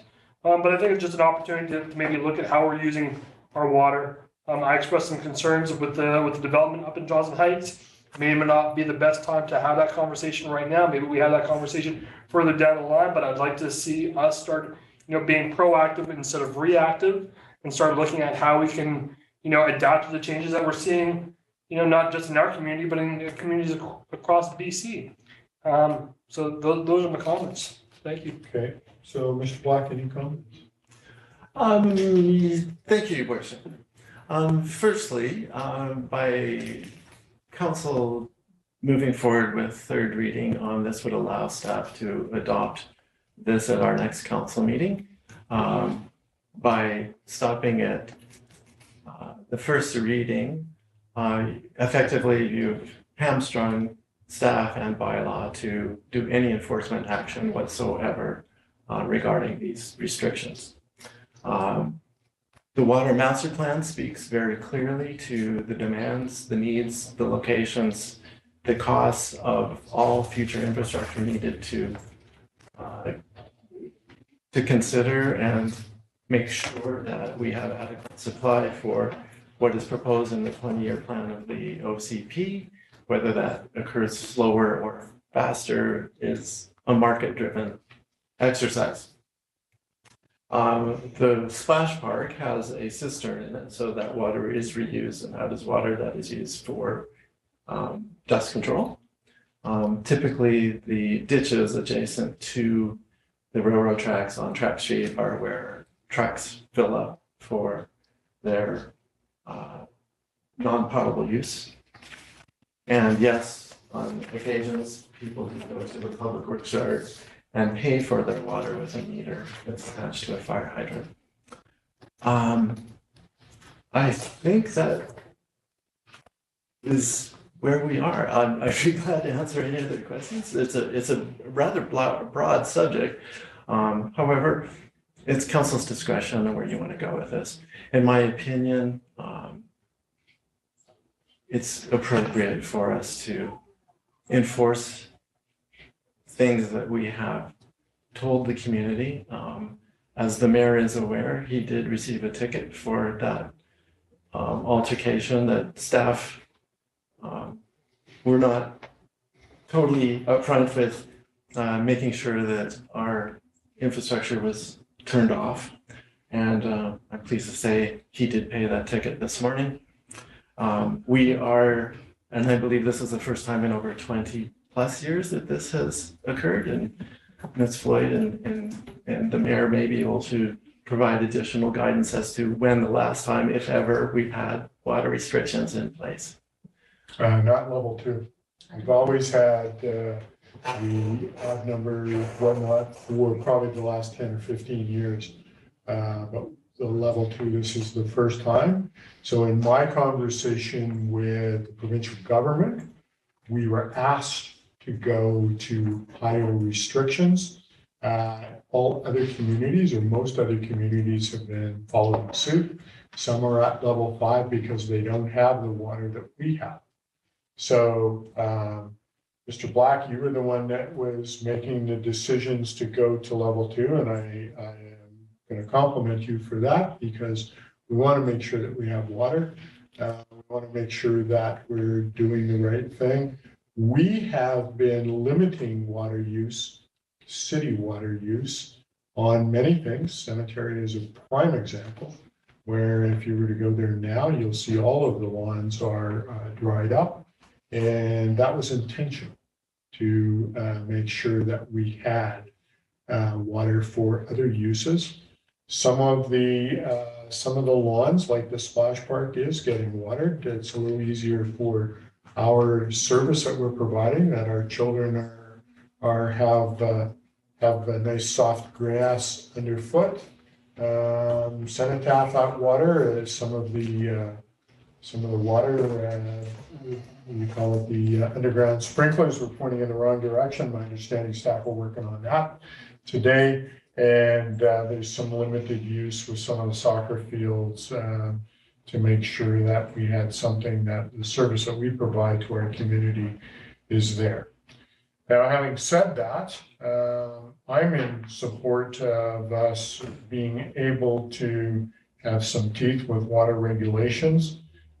Community members have made it quite clear to me, and in that post that was weighed in on by community members. And, I look at that and go, yeah, they're basically saying, if you're going to paint us with a brush, make sure it's the same brush you paint yourself. So we are doing that. And so staff had missed some of those things because we didn't know which valves to turn off, or we didn't want to turn them all off because we were doing some of our flower garden watering. And so I think staff have, in the last couple of days, done well in getting out to deal with that. So any other comments from Councillor Palmer and Councillor Busain? Yeah, so a question, Mayor Solso, was said the council is hamstringing staff. So just for clarification, for those that question, I'm not sure which staff would be appropriate, for those people that water outside the restrictions within the bylaws, so odd day for odd houses, even for even, or if you are outside those hours of 6 to 10, is that a ticketable offense? Yes, it is. Okay, so it is a tick. So my next question is, how many tickets prior to your donation? Wonder if it's tax deductible. I'll have to ask my accountant. Thank you for that. Official expense donation. Anyway, yeah, a good public relations approach to that. I congratulate you on that. So the question is, how many tickets have we issued prior to the stage 2 water restrictions, and how many tickets other than yours have been to those that are outside the odd even 6 to 10? Do you have any stats on that, Mr. Black, or is that something that we'd have to get to give comment? We can certainly return. My understanding is that water utility staff were out over the weekend providing warnings to community members. I believe it was in the order of 30 homes. And I know that Bylaw was also out giving warnings this weekend. Because of the unique nature of this and the fast response and moving into this restriction, I made the decision to give warnings for this weekend to make sure that everybody understood where we were going and why, and that after this weekend we would go to enforcement of that. And so the idea here is that irrigation of any kind for green lawns is inappropriate at this time. So irrigating in the morning, again, it's a function of demand on the water treatment system and demand on the golf course. Okay, So, yeah, so the question regarding, so just going back a little bit, so this was flagged, I think there was some social media posts asking residents to be careful of their water. And a number of responsible residents out there did that. I know on my street, there's a lot of burnt lawns before the water restriction came in. But specifically for those that were watering, and I think there was an email saying that this is a result of people watering all night. So there's some knowledge. I think there was an email on that. So how many warnings, how many tickets for those irresponsible citizens? How many warnings were issued prior to stage 2? And so, Mr. Black, do you have that information? I know that there was some, because when I spoke to bylaw, there was repeat offenders who said, "Find me $50 a day, I want a green lawn." Right? And you look at that and go, that's a real frustration for me, because that's looking at our concerns in our community as to water conservation, and they're basically going like, well, I don't care, I just want a green lawn. I don't have that number. I will look for that number and make sure you get that. So Mayor, so then some tickets, fines have been issued. So for That's these, my understanding. so just for clarification, there's one or more fines this year prior to the fines, actual fines, is that correct, that have been issued? Yeah. And so we are getting that $50 per day for that person that will pay $50 a day for a green lawn. Yeah. And those are mounting right now. Yeah. It's important. So it's important for me in the decision making, sort of moving ahead. I'm definitely supportive of first reading. So, okay. Then Mayor Souls, just on other things that aren't addressed, and you brought up one, and this is why I think that a more thorough dive into the bylaw. So the $50 a day obviously is not enough if that is true. So that's another thing that should be adjusted. And I question why it is appropriate for the city to water flowers if we require people with home crops that, and this is targeting the underprivileged that are depending on their gardens as food source.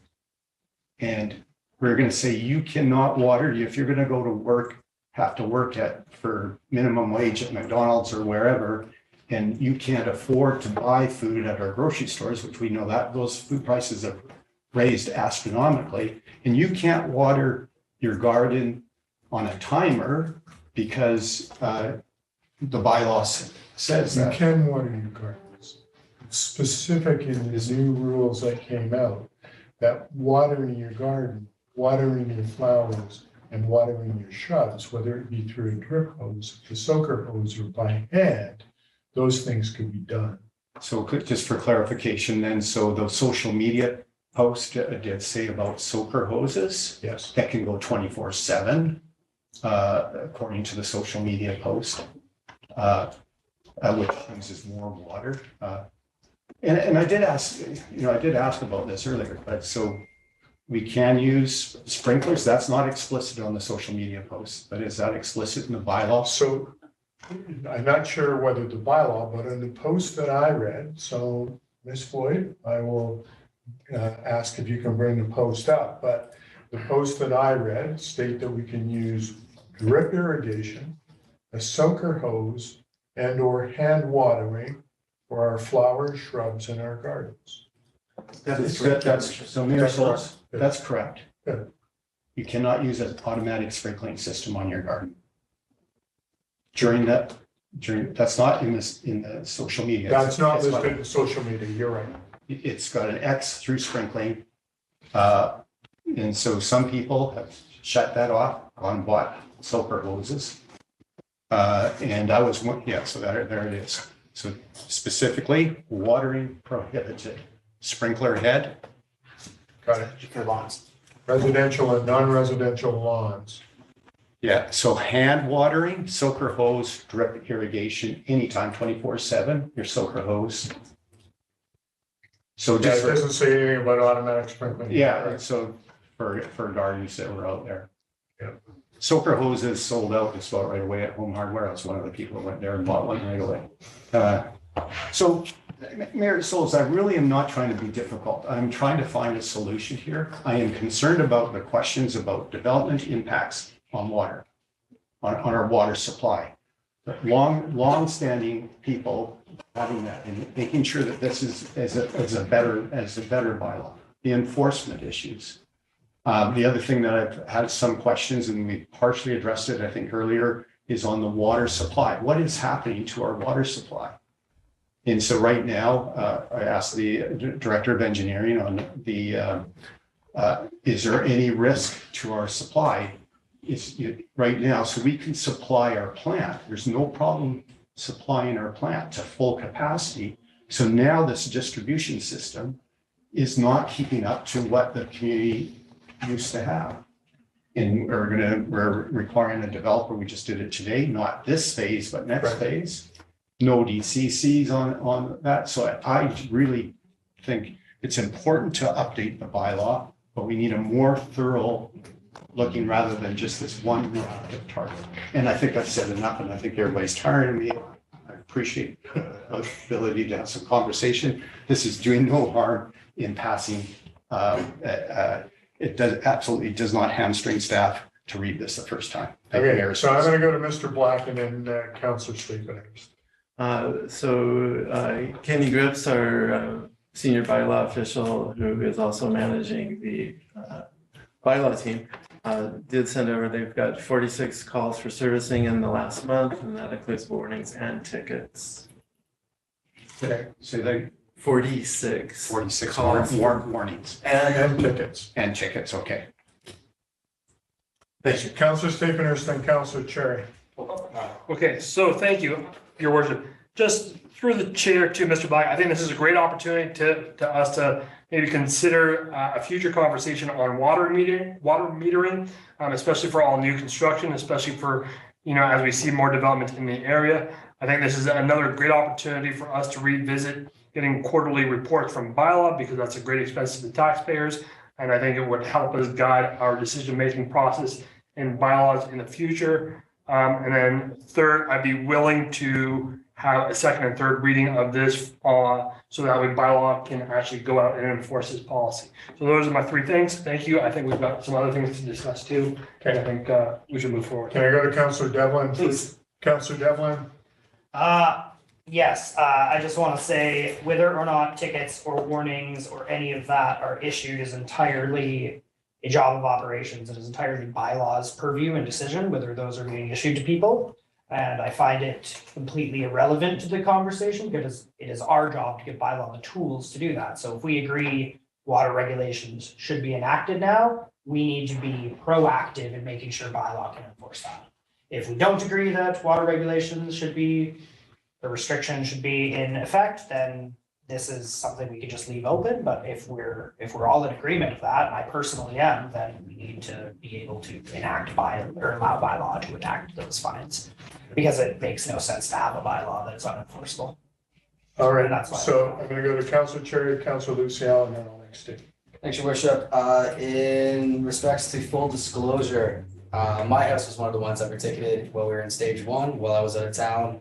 My roommate, who is a doctor and works weird hours sometimes, turned the sprinkler on the wrong day and we got hit with a fine. So. Did you pay your fine? I didn't get it.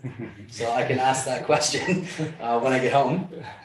But we were one of the people ticketed throughout stage one for watering outside of hours and outside of days with a timed sprinkler system or timed sprinkler.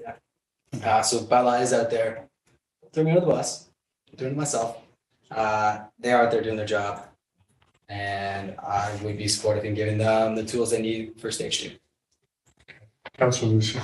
Thank you, Mayor Schultz.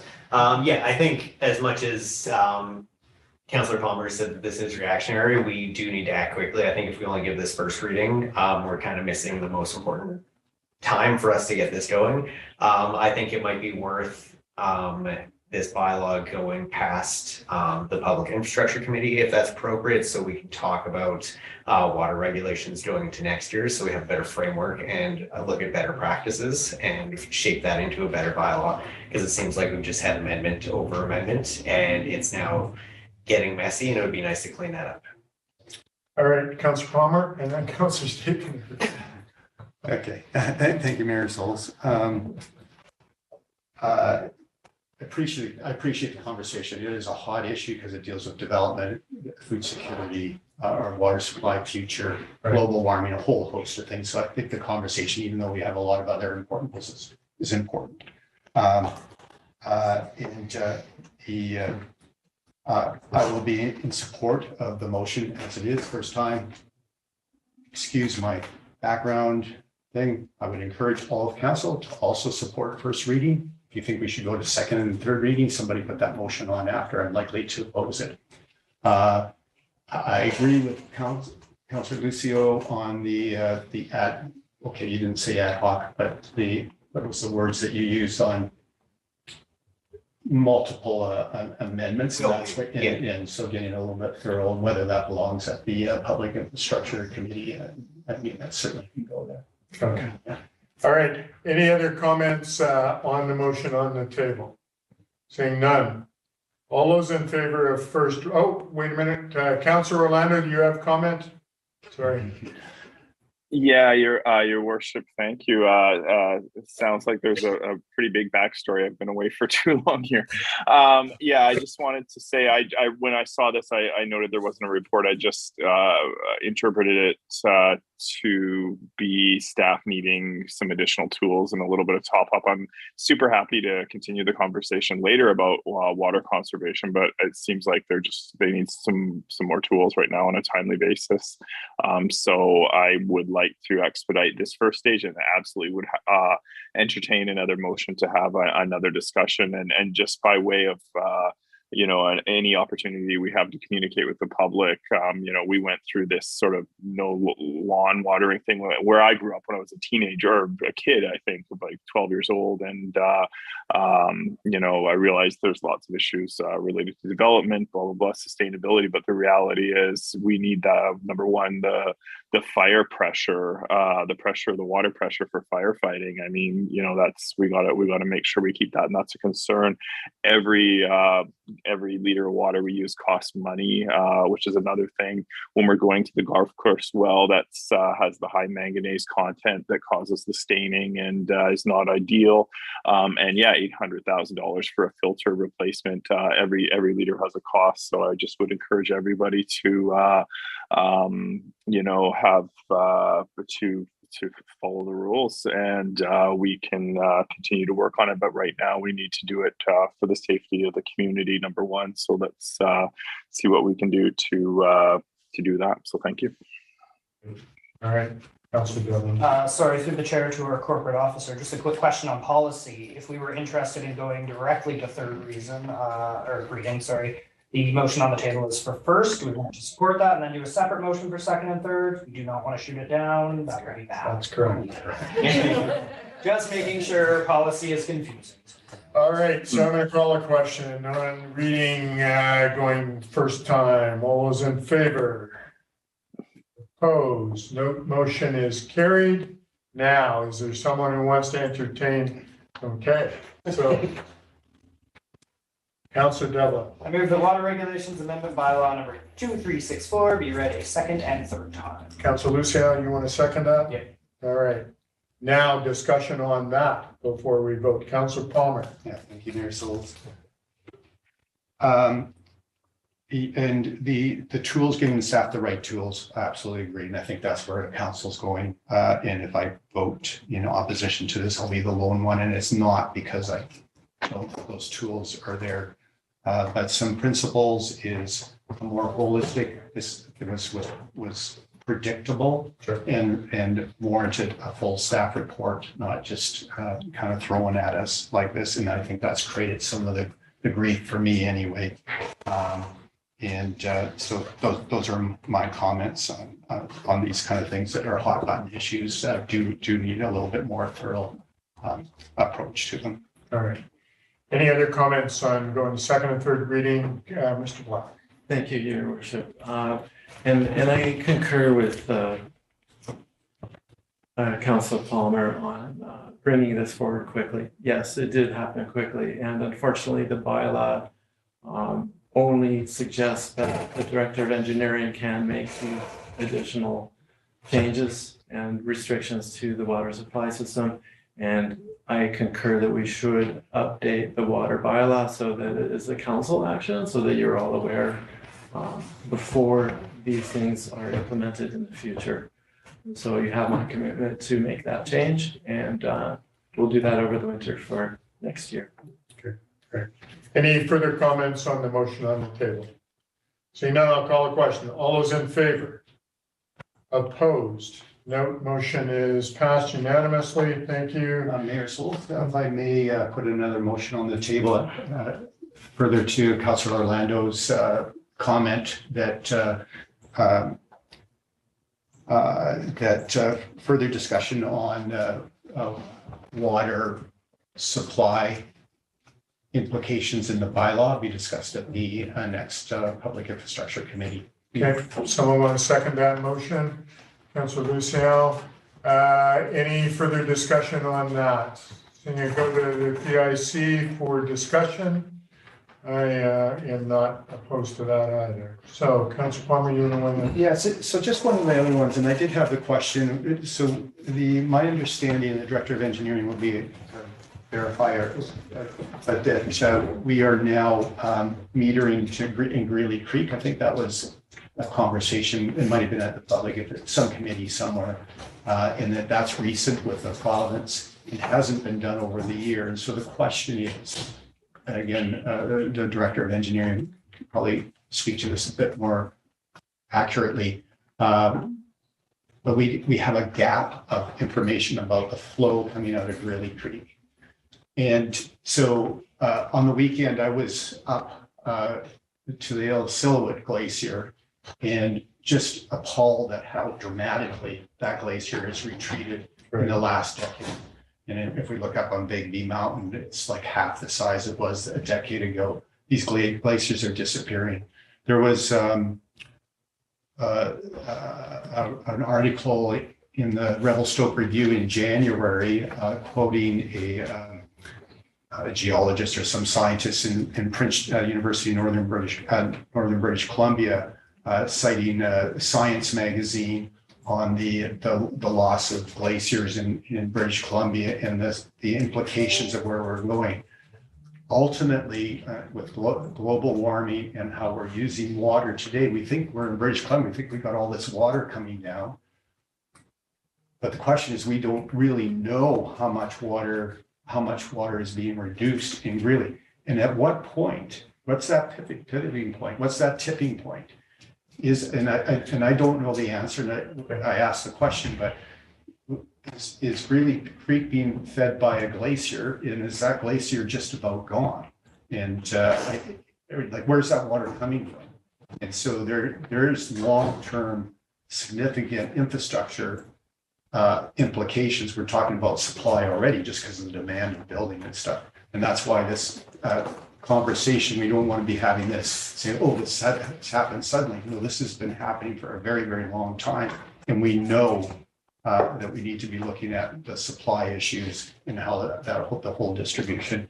And just further to that, Mayor Souls, even though there's a fleeting reference to global warming in the water master plan, which I have here, I was looking for that kind of detail. Right. And that discussion, even though this was just adopted recently, is now in hindsight saying, okay, there's a glaring deficiency in the report. I won't say omission, but a deficiency in looking at those long-term implications, because it's kind of assuming the status quo, this report, as far as on the supply end, and it's on the distribution, storage, and that kind of thing, that it does address a little bit more thoroughly. And it doesn't highlight any concerns. And maybe there is no concern, but I need the evidence that that's not the case. Thanks. All right, so there's a motion on the table for it to be discussed at Public Infrastructure Committee. So I'm going to call the question. All those in favor? Opposed? No, motion's carried unanimously. I'm going to call for a 10-minute break here for washroom, etc. So Ms. Rousseau, if you could put up that notification on the website or on the screen where we're live streaming, and then we'll come back and I'm going to ask as we go into the next report for the Housing Accelerator Fund for Mr. Parliament to weigh in first. All right. Thanks. Director Black.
Mr. Rousseau, I think we're ready to go again.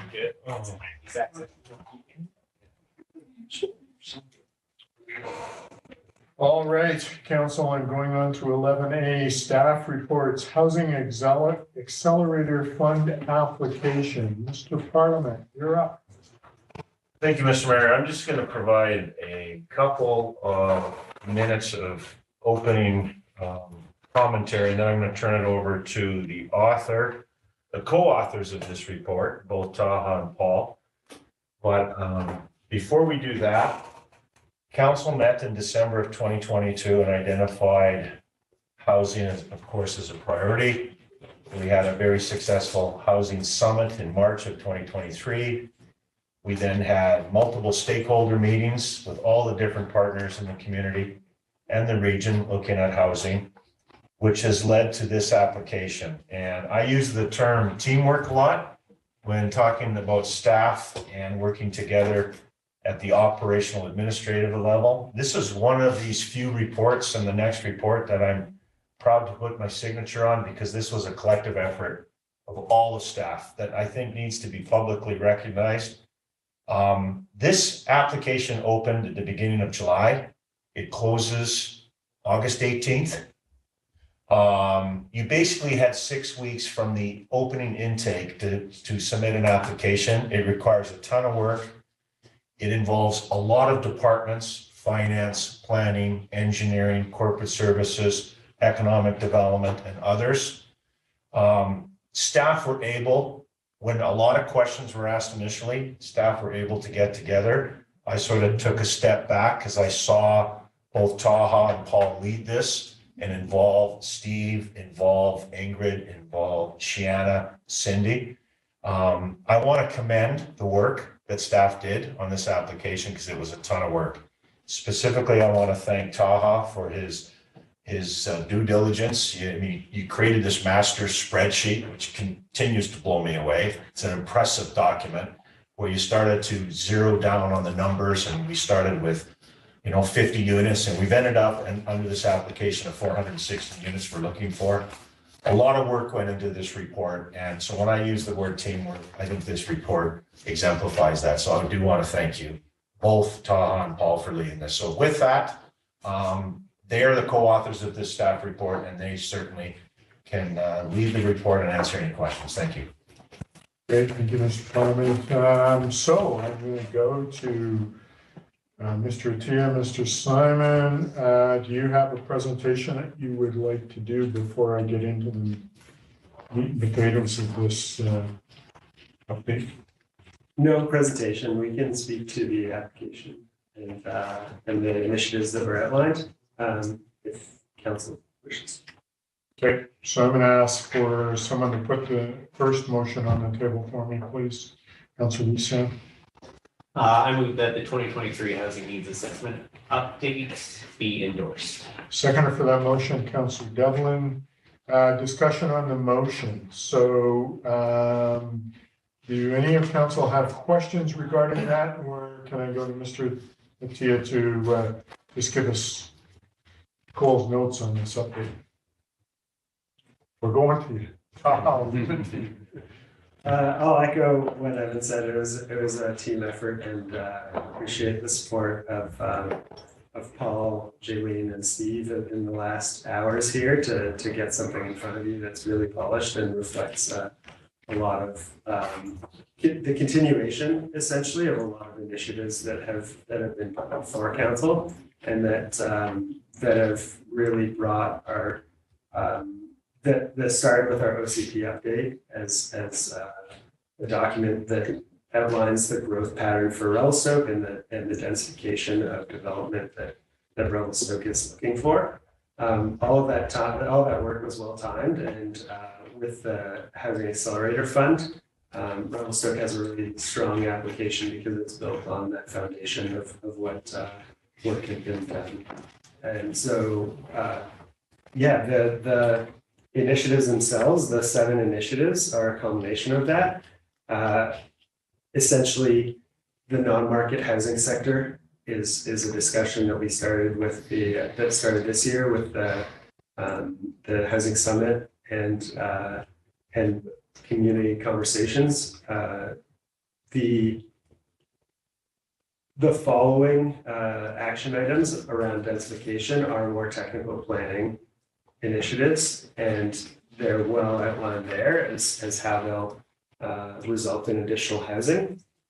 The last ones we addressed the amenity contribution policy earlier today and how that can affect those negotiations and housing agreements. And the employment workforce housing strategy is something that we'd like to bring together in a lot of the community efforts that have been come forward in terms of proposals to purchase or to develop lands for employment housing and make that into a more comprehensive proposal and a stronger initiative with city support. And really what that'll allow us to do is start speaking with larger employers, institutional employers about their needs for employment housing and starting to factor that into the non-market housing plan. Thank you for that. All right, any questions regarding the motion on the table? Councillor Orlando, I'll go to you first.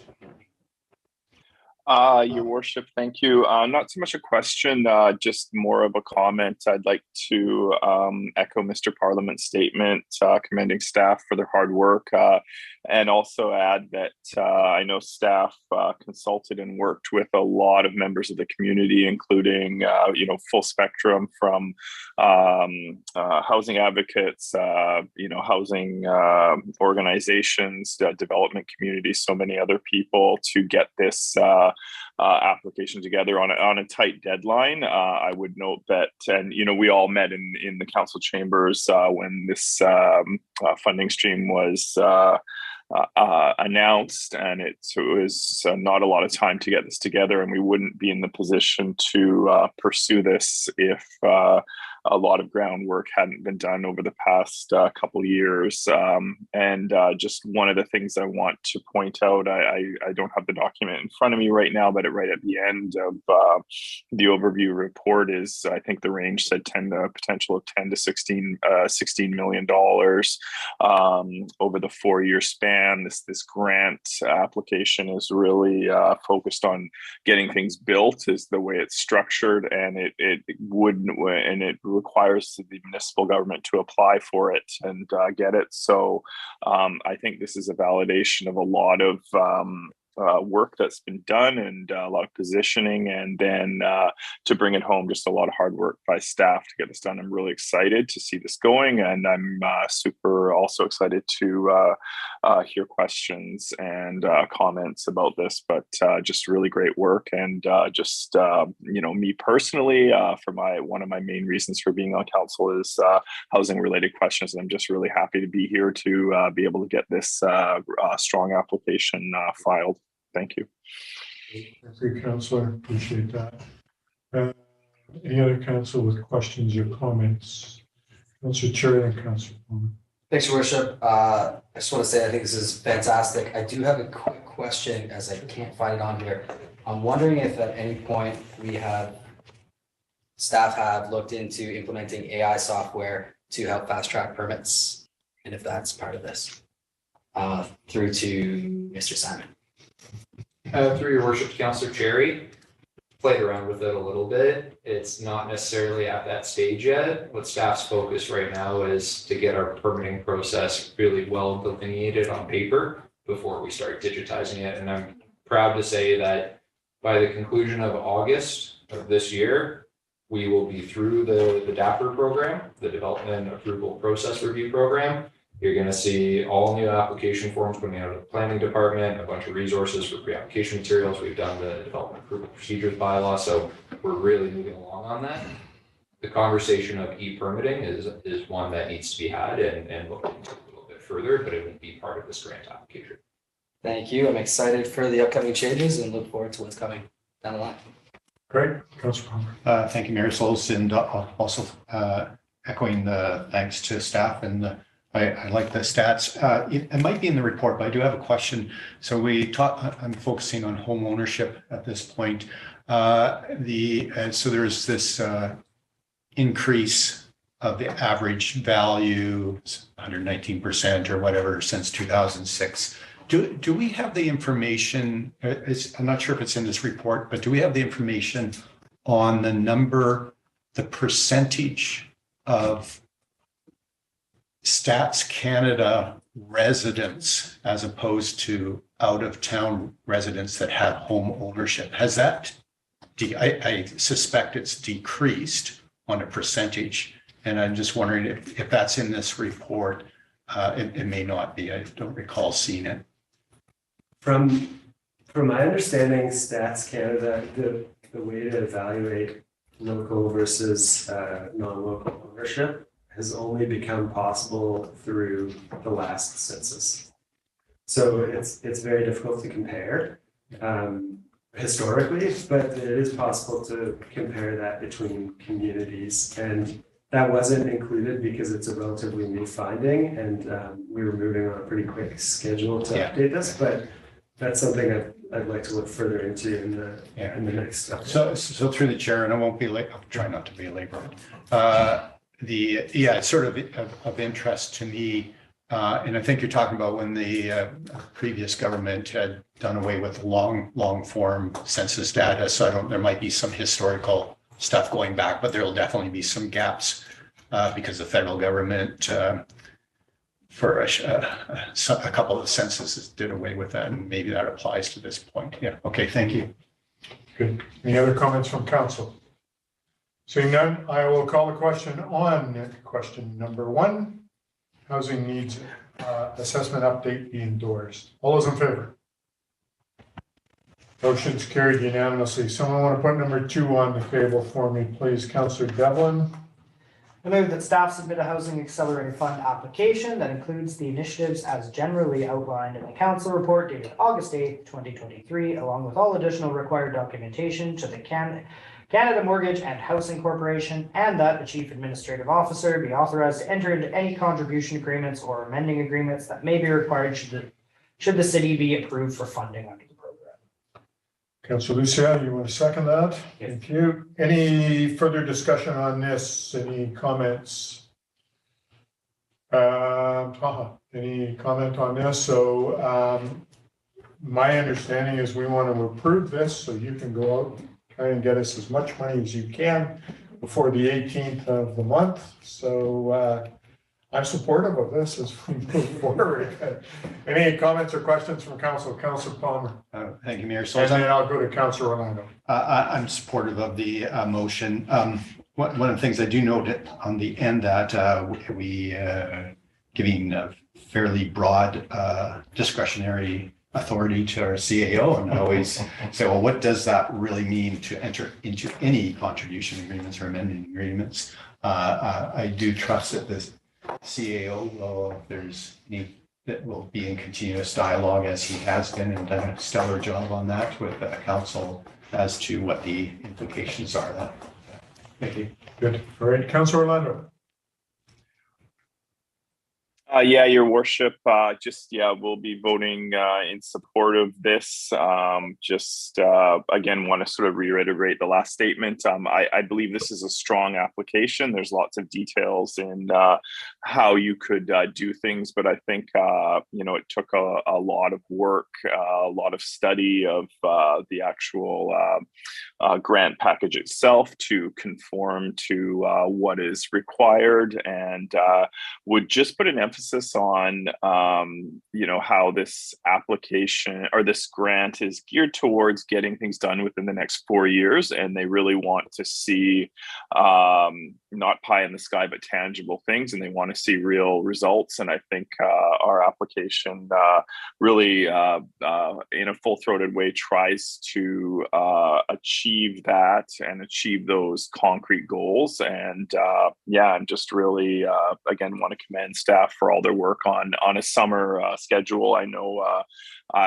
for the past few weeks I bailed out a bit on the work because I was away on vacation, and they've persevered and got this through, and it's just, I think it's a great thing. So just really happy to see this here. Great, thank you for that comment. Any other comments from council? Mr. Perlman, you have a comment? Just quickly, I'd be remiss on page 7, it talks about the folks that were consulted, corporate services coordinator, Jolene Rousseau. So speaking to Councilor Orlando's point, I was on holidays last week, as was the corporate officer. And last week, staff led by, Paul and the team, and Jaylene were able to put together 7 very specific action items that were asked in the application. And this was done last week, and there were long hours. And it was a nice feeling to know that being on holidays, just checking my emails, they were on top of specifying exactly those 7 action items and delivering them as part of our application. And so special thanks to our coordinator who, in our absence, both Cindy and I were able to lead that and make sure that, corporate services had a very good look at this application and trying to battle these summer holidays as we always do. So another bouquet to a staff member. Thank you, Jolene. Great. Thanks, Jolene. All right, seeing no other comments, I'm going to call a question. All those in favor? Opposed? Note this motion has been passed unanimously. Thank you all for working on this. Let's move into Revelstoke Housing Authority. Any presentation before I put the motion on the table? So just quickly, Mr. Mayor, similar to my previous comments, this is also a result of council's priority. This is something that has been on the desks of most of the staff that are involved with affordable housing in this crisis across the country. We felt it was time with this grant application coming up to have council thoroughly look at what's involved in a housing authority. So what you see here is again a culmination of a great team of staff putting together a very, very thorough report on the definition of authorities, how it relates to the community charter, what different avenues we can pursue. And it all started with the work of corporate services, finding other templates and other municipalities on what they've done with housing authorities. I have met with the Revelstoke Housing Society and provided them an advance copy and notice that this report would be going to council. And I say this publicly, and I've said it to them. This is not an attempt to replace the society. Personally, I would like to see the society morph into a stronger entity with more tools in the toolbox, and I think it could be achieved by way of an authority. This is not to be a competition of the society. There's no need for it. We're a small municipality. It's just an authority just gives you more tools and more muscles, more horses, resources to address this national crisis. So again, without being too long-winded, thank you to all the staff that put together, which I think is a very, very thorough report explaining what a housing authority is. Thank you. Great. Thank you, Mr. Perlman. All right, someone want to put the motion on the table for me, please, Councilor Staples. Sorry, let me just go back to that page. 11B. Thank you, sir.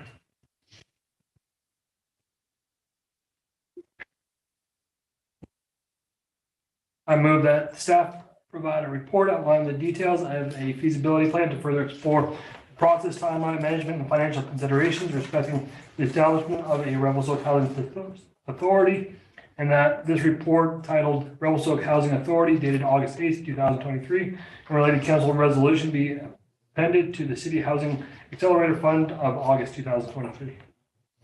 Great. Seconder for the motion, please, Councilor Lucelle. Any further discussion on this? Any comments, questions for staff? Councilor Orlando. Your worship, thank you. A comment regarding the report before us. I'm happy to see the structure and the consideration, and I'm also happy to hear that Mr. Parliament mentioned sort of the ongoing need to coordinate with the Revelstoke Community Housing Society. And I think the structure of what's proposed here allows for that. And also in addition to Revelstoke Seniors Housing Society, Revelstoke Women's Shelter Society, for example, is another housing operator, and all of the stakeholders in the community. I think I'm a proponent of bringing more muscle to this to the table, and I think the nature of, for example, the Housing Accelerator Fund application shows that there for better or for worse is an increasing structural need for municipalities to engage in social housing, and if we do that well, then we can, for example, look towards future management of the housing that the provincial government is offering, and create, I don't like to use the cliche, but I'll use it here, made in Revelstoke solutions for what we need. I'm supportive of this, and I would like to continue the conversation. And one question I have is, I'm not too sure. I know I'm the council rep to the Revelstoke Community Housing Society, board member there. I don't know if anyone from the society is in attendance today, and I know quite a few of them said they couldn't make it due to other commitments, but just happy to continue the conversation as we move forward. So thank you so much. So Councillor Orlando, we have Kira, Rana, and Jane here present in the gallery. Right. Okay, any other comments or questions from council? Councillor Palmer. Thank you, Mayor Solis, and thank you to staff. I'm supportive of the motion. I'll just point out one thing. So on this report is on the Housing Authority by virtue of the title and emphasis. It means towards an emphasis towards the Housing Authority. But really, this is a feasibility study. Correct. And it would be a mistake, in my opinion, to have a foregone conclusion at the end. And I think that's articulated, the options are articulated well in the report. And I'll quote from the report: the Housing Authority isn't the only option for a more action-oriented tool, but it's one worth investigating and gives a prudence. So that's a very true statement. So totally anecdotal. We looked at it with the summit, which again applied, like that was just an amazing event that was put on by staff and led by our CEO. I thought it was very incredible how that all came together in such short order. Right. Now we had Whistler there, and they have a housing authority, and it was kind of touted as a potential utopia. Anecdotal, I've heard from others that there's another side to that story. There is pros and cons, and we've had our evolution from a council committee to the society, and we thought the society was going to be the utopia, and there continues to be challenges, and of course it's shifting. The needs are shifting over time. So that's just the point that this is an investigation.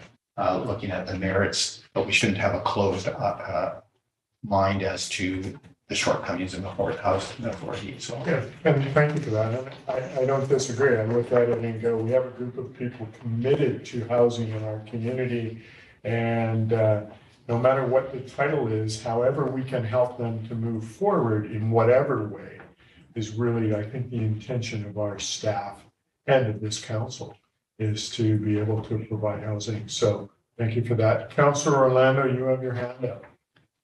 Your Worship, thank you. Noting Councillor Palmer's comment, we had this conversation at the council table on October 10th, 2017. At that time, we passed a resolution requesting that staff explore a housing entity, was the word we used.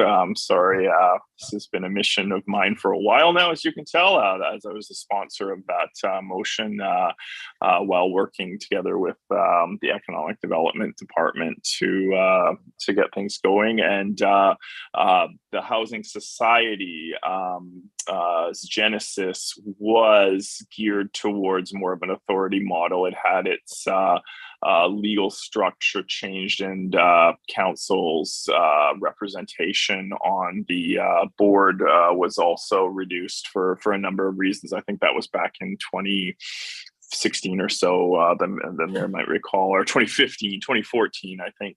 But yeah, regardless of the vocabulary of how we do it, I think it's about bringing it together. And the word Mr. Parliament used was muscle, and bringing some more muscle and resources to this. And I think it's the future. So I'm happy to proceed with any wording that anyone would prefer. I don't think moving ahead with the term authority precludes any other corporate model as outlined in the report.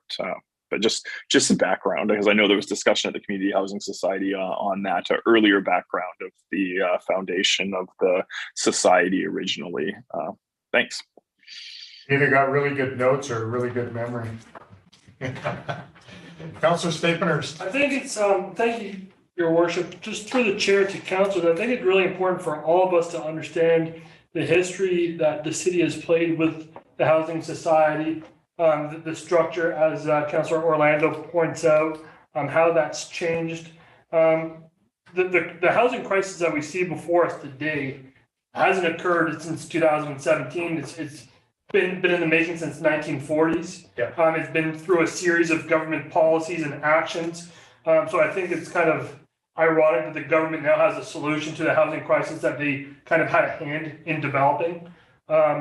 I welcome, seeing the proposal that the city puts forth and bring it to council. But I'd also like to understand more of the history, and perhaps, for lack of a better analogy, look at a SWOT analysis of the structure of our past, and figure out where have our shortcomings been. Because ultimately, right now, the current interest rates, you look at current interest rates of what we're going to be paying now to develop versus what we could have paid 6 years ago, 8 years ago, massively different. Absolutely. 3 times, 4 times higher. So those are my comments. Thank you. Good. Thanks for the comments. Any other comments before I call a question? Councillor Lusso. Thank you, Mayor Schultz. Yeah, I'm very in support of this feasibility study coming back to us. I think there's multiple directions that we can go with this. I'm not against it falling under control of the city. My concern would be that through QP negotiations and overtime pay, that might not be the best use of funds operating the authority, where it could be run at an arm's length. And all those funds would be going towards the actual management of it. And I think if we are talking about affordable housing, and if there's any properties that are operating at a deficit, if that would be burdened by the taxpayers here, or if that would be better to keep at arm's length from the city. I think the board structure should include builders and developers, property managers, trailer park owners, small business owners, renters, the community connections, the housing society, interior health, the school district, emergency services, and the Friendship Society, because we're all tied into this. Good. Thanks for those comments. And that's something that we can work on as we move forward. Definitely, this is something when we move forward, we want to keep this at arm's length in some degree. And there was some financial issues with that previously, and the ability for the city to not be tied to that was absolutely imperative. So thanks for those comments. Anyone else before I call a question? Seeing nothing else, all those in favor? Opposed? No. Motion's carried unanimously. Thank you, Taha. Thank you, Paul, and all of the people that helped work on this moving forward. All right, let's move on to 11C. Mr. Black wants to compost bears. All right, do you have a bit of a presentation, Mr. Black, or how do you want to move forward? Thank you, Your Worship. No presentation, based upon committee of the whole discussions of the past month or so to spend this Green Community Fund. Wanted to make sure that council was aware that the engineering staff is very keen on pushing this project forward and getting it into consideration for distribution of those funds so that we can implement this program as soon as possible. That's the essence of this report. and I'm available for any questions as well. That's fine. Yeah, I'll put the motion on the table that Thank the you. use of the 2.4 million of the Green Municipal Grant to initiate the Bear Smart Composting Program be considered during the 2024 budget discussions. Second for the motion, Councillor Staphenhurst. Any further discussion or questions for Mr. Black regarding that? Councillor Palmer? I'll just speak to the motion. So I'm glad to have this. It's giving staff some budget direction as they go through that process. So I appreciate that. Ultimately, this will be in the budget discussions, but we can fully expect that funding mechanism to be in the budget. So I appreciate that. Okay, great. Appreciate that. Anyone else? Councillor Staphenhurst? I'll speak to the motion. I'd like to just echo the support for this program. I think it's a long time coming and overdue. I think it's also going to help us meet our greenhouse gas emission goals and become a greener community. So thank you for Mr. Black for bringing that forward. Great. Anyone else? Seeing no other comments, I'll call a question. All those in favor? Opposed?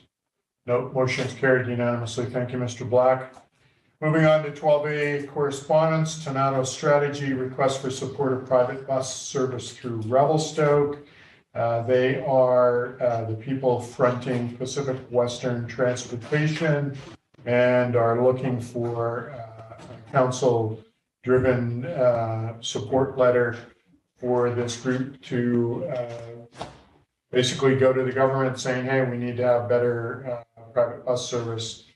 I have spoken to these people, and then following my conversation, they sent some stuff out. I think Mr. Attia had sent that out to go out to members of the community to weigh in on that. And now they've come back asking for council support. Any comments from council regarding that, Councillor Palmer? Thank you, Mayor Souls. Since Greyhound, well, when Greyhound disappeared, actually, in a way, I wasn't satisfied. Okay, there'll be some more efficient people who will come in and fill that gap. That hasn't quite happened, but it's partially there. And I think in today's society that we really do want a diversity of transportation options. Will be a long time before we're like Europe, where it's actually runs well, and it's just because of distances and the economic benefits. I'll state that if we put a letter to Teneto strategy, that it would have to be general because it's we want to have competition in the marketplace, and so if there is a letter support, it'd be supporting the encouraging the private sector to help with transportation in the region in general, and we're supportive of that those kind of initiatives. Okay. Do you need a motion, or are you okay with that? Okay, someone want to put that motion on the table? I'll put the motion on the table. And so I'll second that, and then I'll work with staff on wording and then go from there. Okay, yeah, so generally the motion will be that a letter supporting the private sector initiatives that we encourage and see that as a benefit to the community. Great. That's kind of, you can massage that. All right. Any further comment, Councillor Cherry? Just for clarification, Your Worship, is this the group that put out the questionnaire? Yes. Thank you. I was able to fill that out. If it's still open, I encourage everybody else in this room, staff, council, everybody to fill it out as well. In addition to this. Okay, perfect. All right, I'll call a question. All those in favor? Motion's carried. Thank you. All right, moving on to Advisory Planning Commission meeting minutes. So Councillor Cherry, comment? Thanks, Your Worship. The zoning bylaw workshop 3 continues on. Staff provided a presentation for the workshop for the commission on home occupation regulations and zoning bylaws throughout BC. And just want to add that the mayor was able to join for this meeting as well. Thank you. Heritage Advisory Commission meeting minutes of July 10th. We'll go back to you, Councillor Cherry. Thanks, Your Worship. The draft heritage management plan discussion workshop continues on with section 3. We presented the first 5 actions of the draft heritage management plan for review and discussion. On section 4, using the right tools, we were presented we continue to work on the draft heritage management plan for the entirety of the community. Perfect, great. And in finance committee meeting minutes, and most of us were at that meeting, we talked about residential utility billing. Saw some mock examples of how those would look. Growing Communities Grant, we spoke about that. And then had a report on property tax distribution. And then Ms. Moore talked a little bit about the 2024 budget timeline. So any comments from council regarding those, that meeting? Councilor Palmer. Yeah, just to keep it brief, I'm encouraged with the schedule, the budget schedule, and so look forward to those. I think staff are well into that discussion for 2024 now, and I look forward to seeing the results of those discussions in the fall. Great, appreciate that. All right, we're going to move on. Ms. Rousseau, any questions from the press? No questions, Your Worship.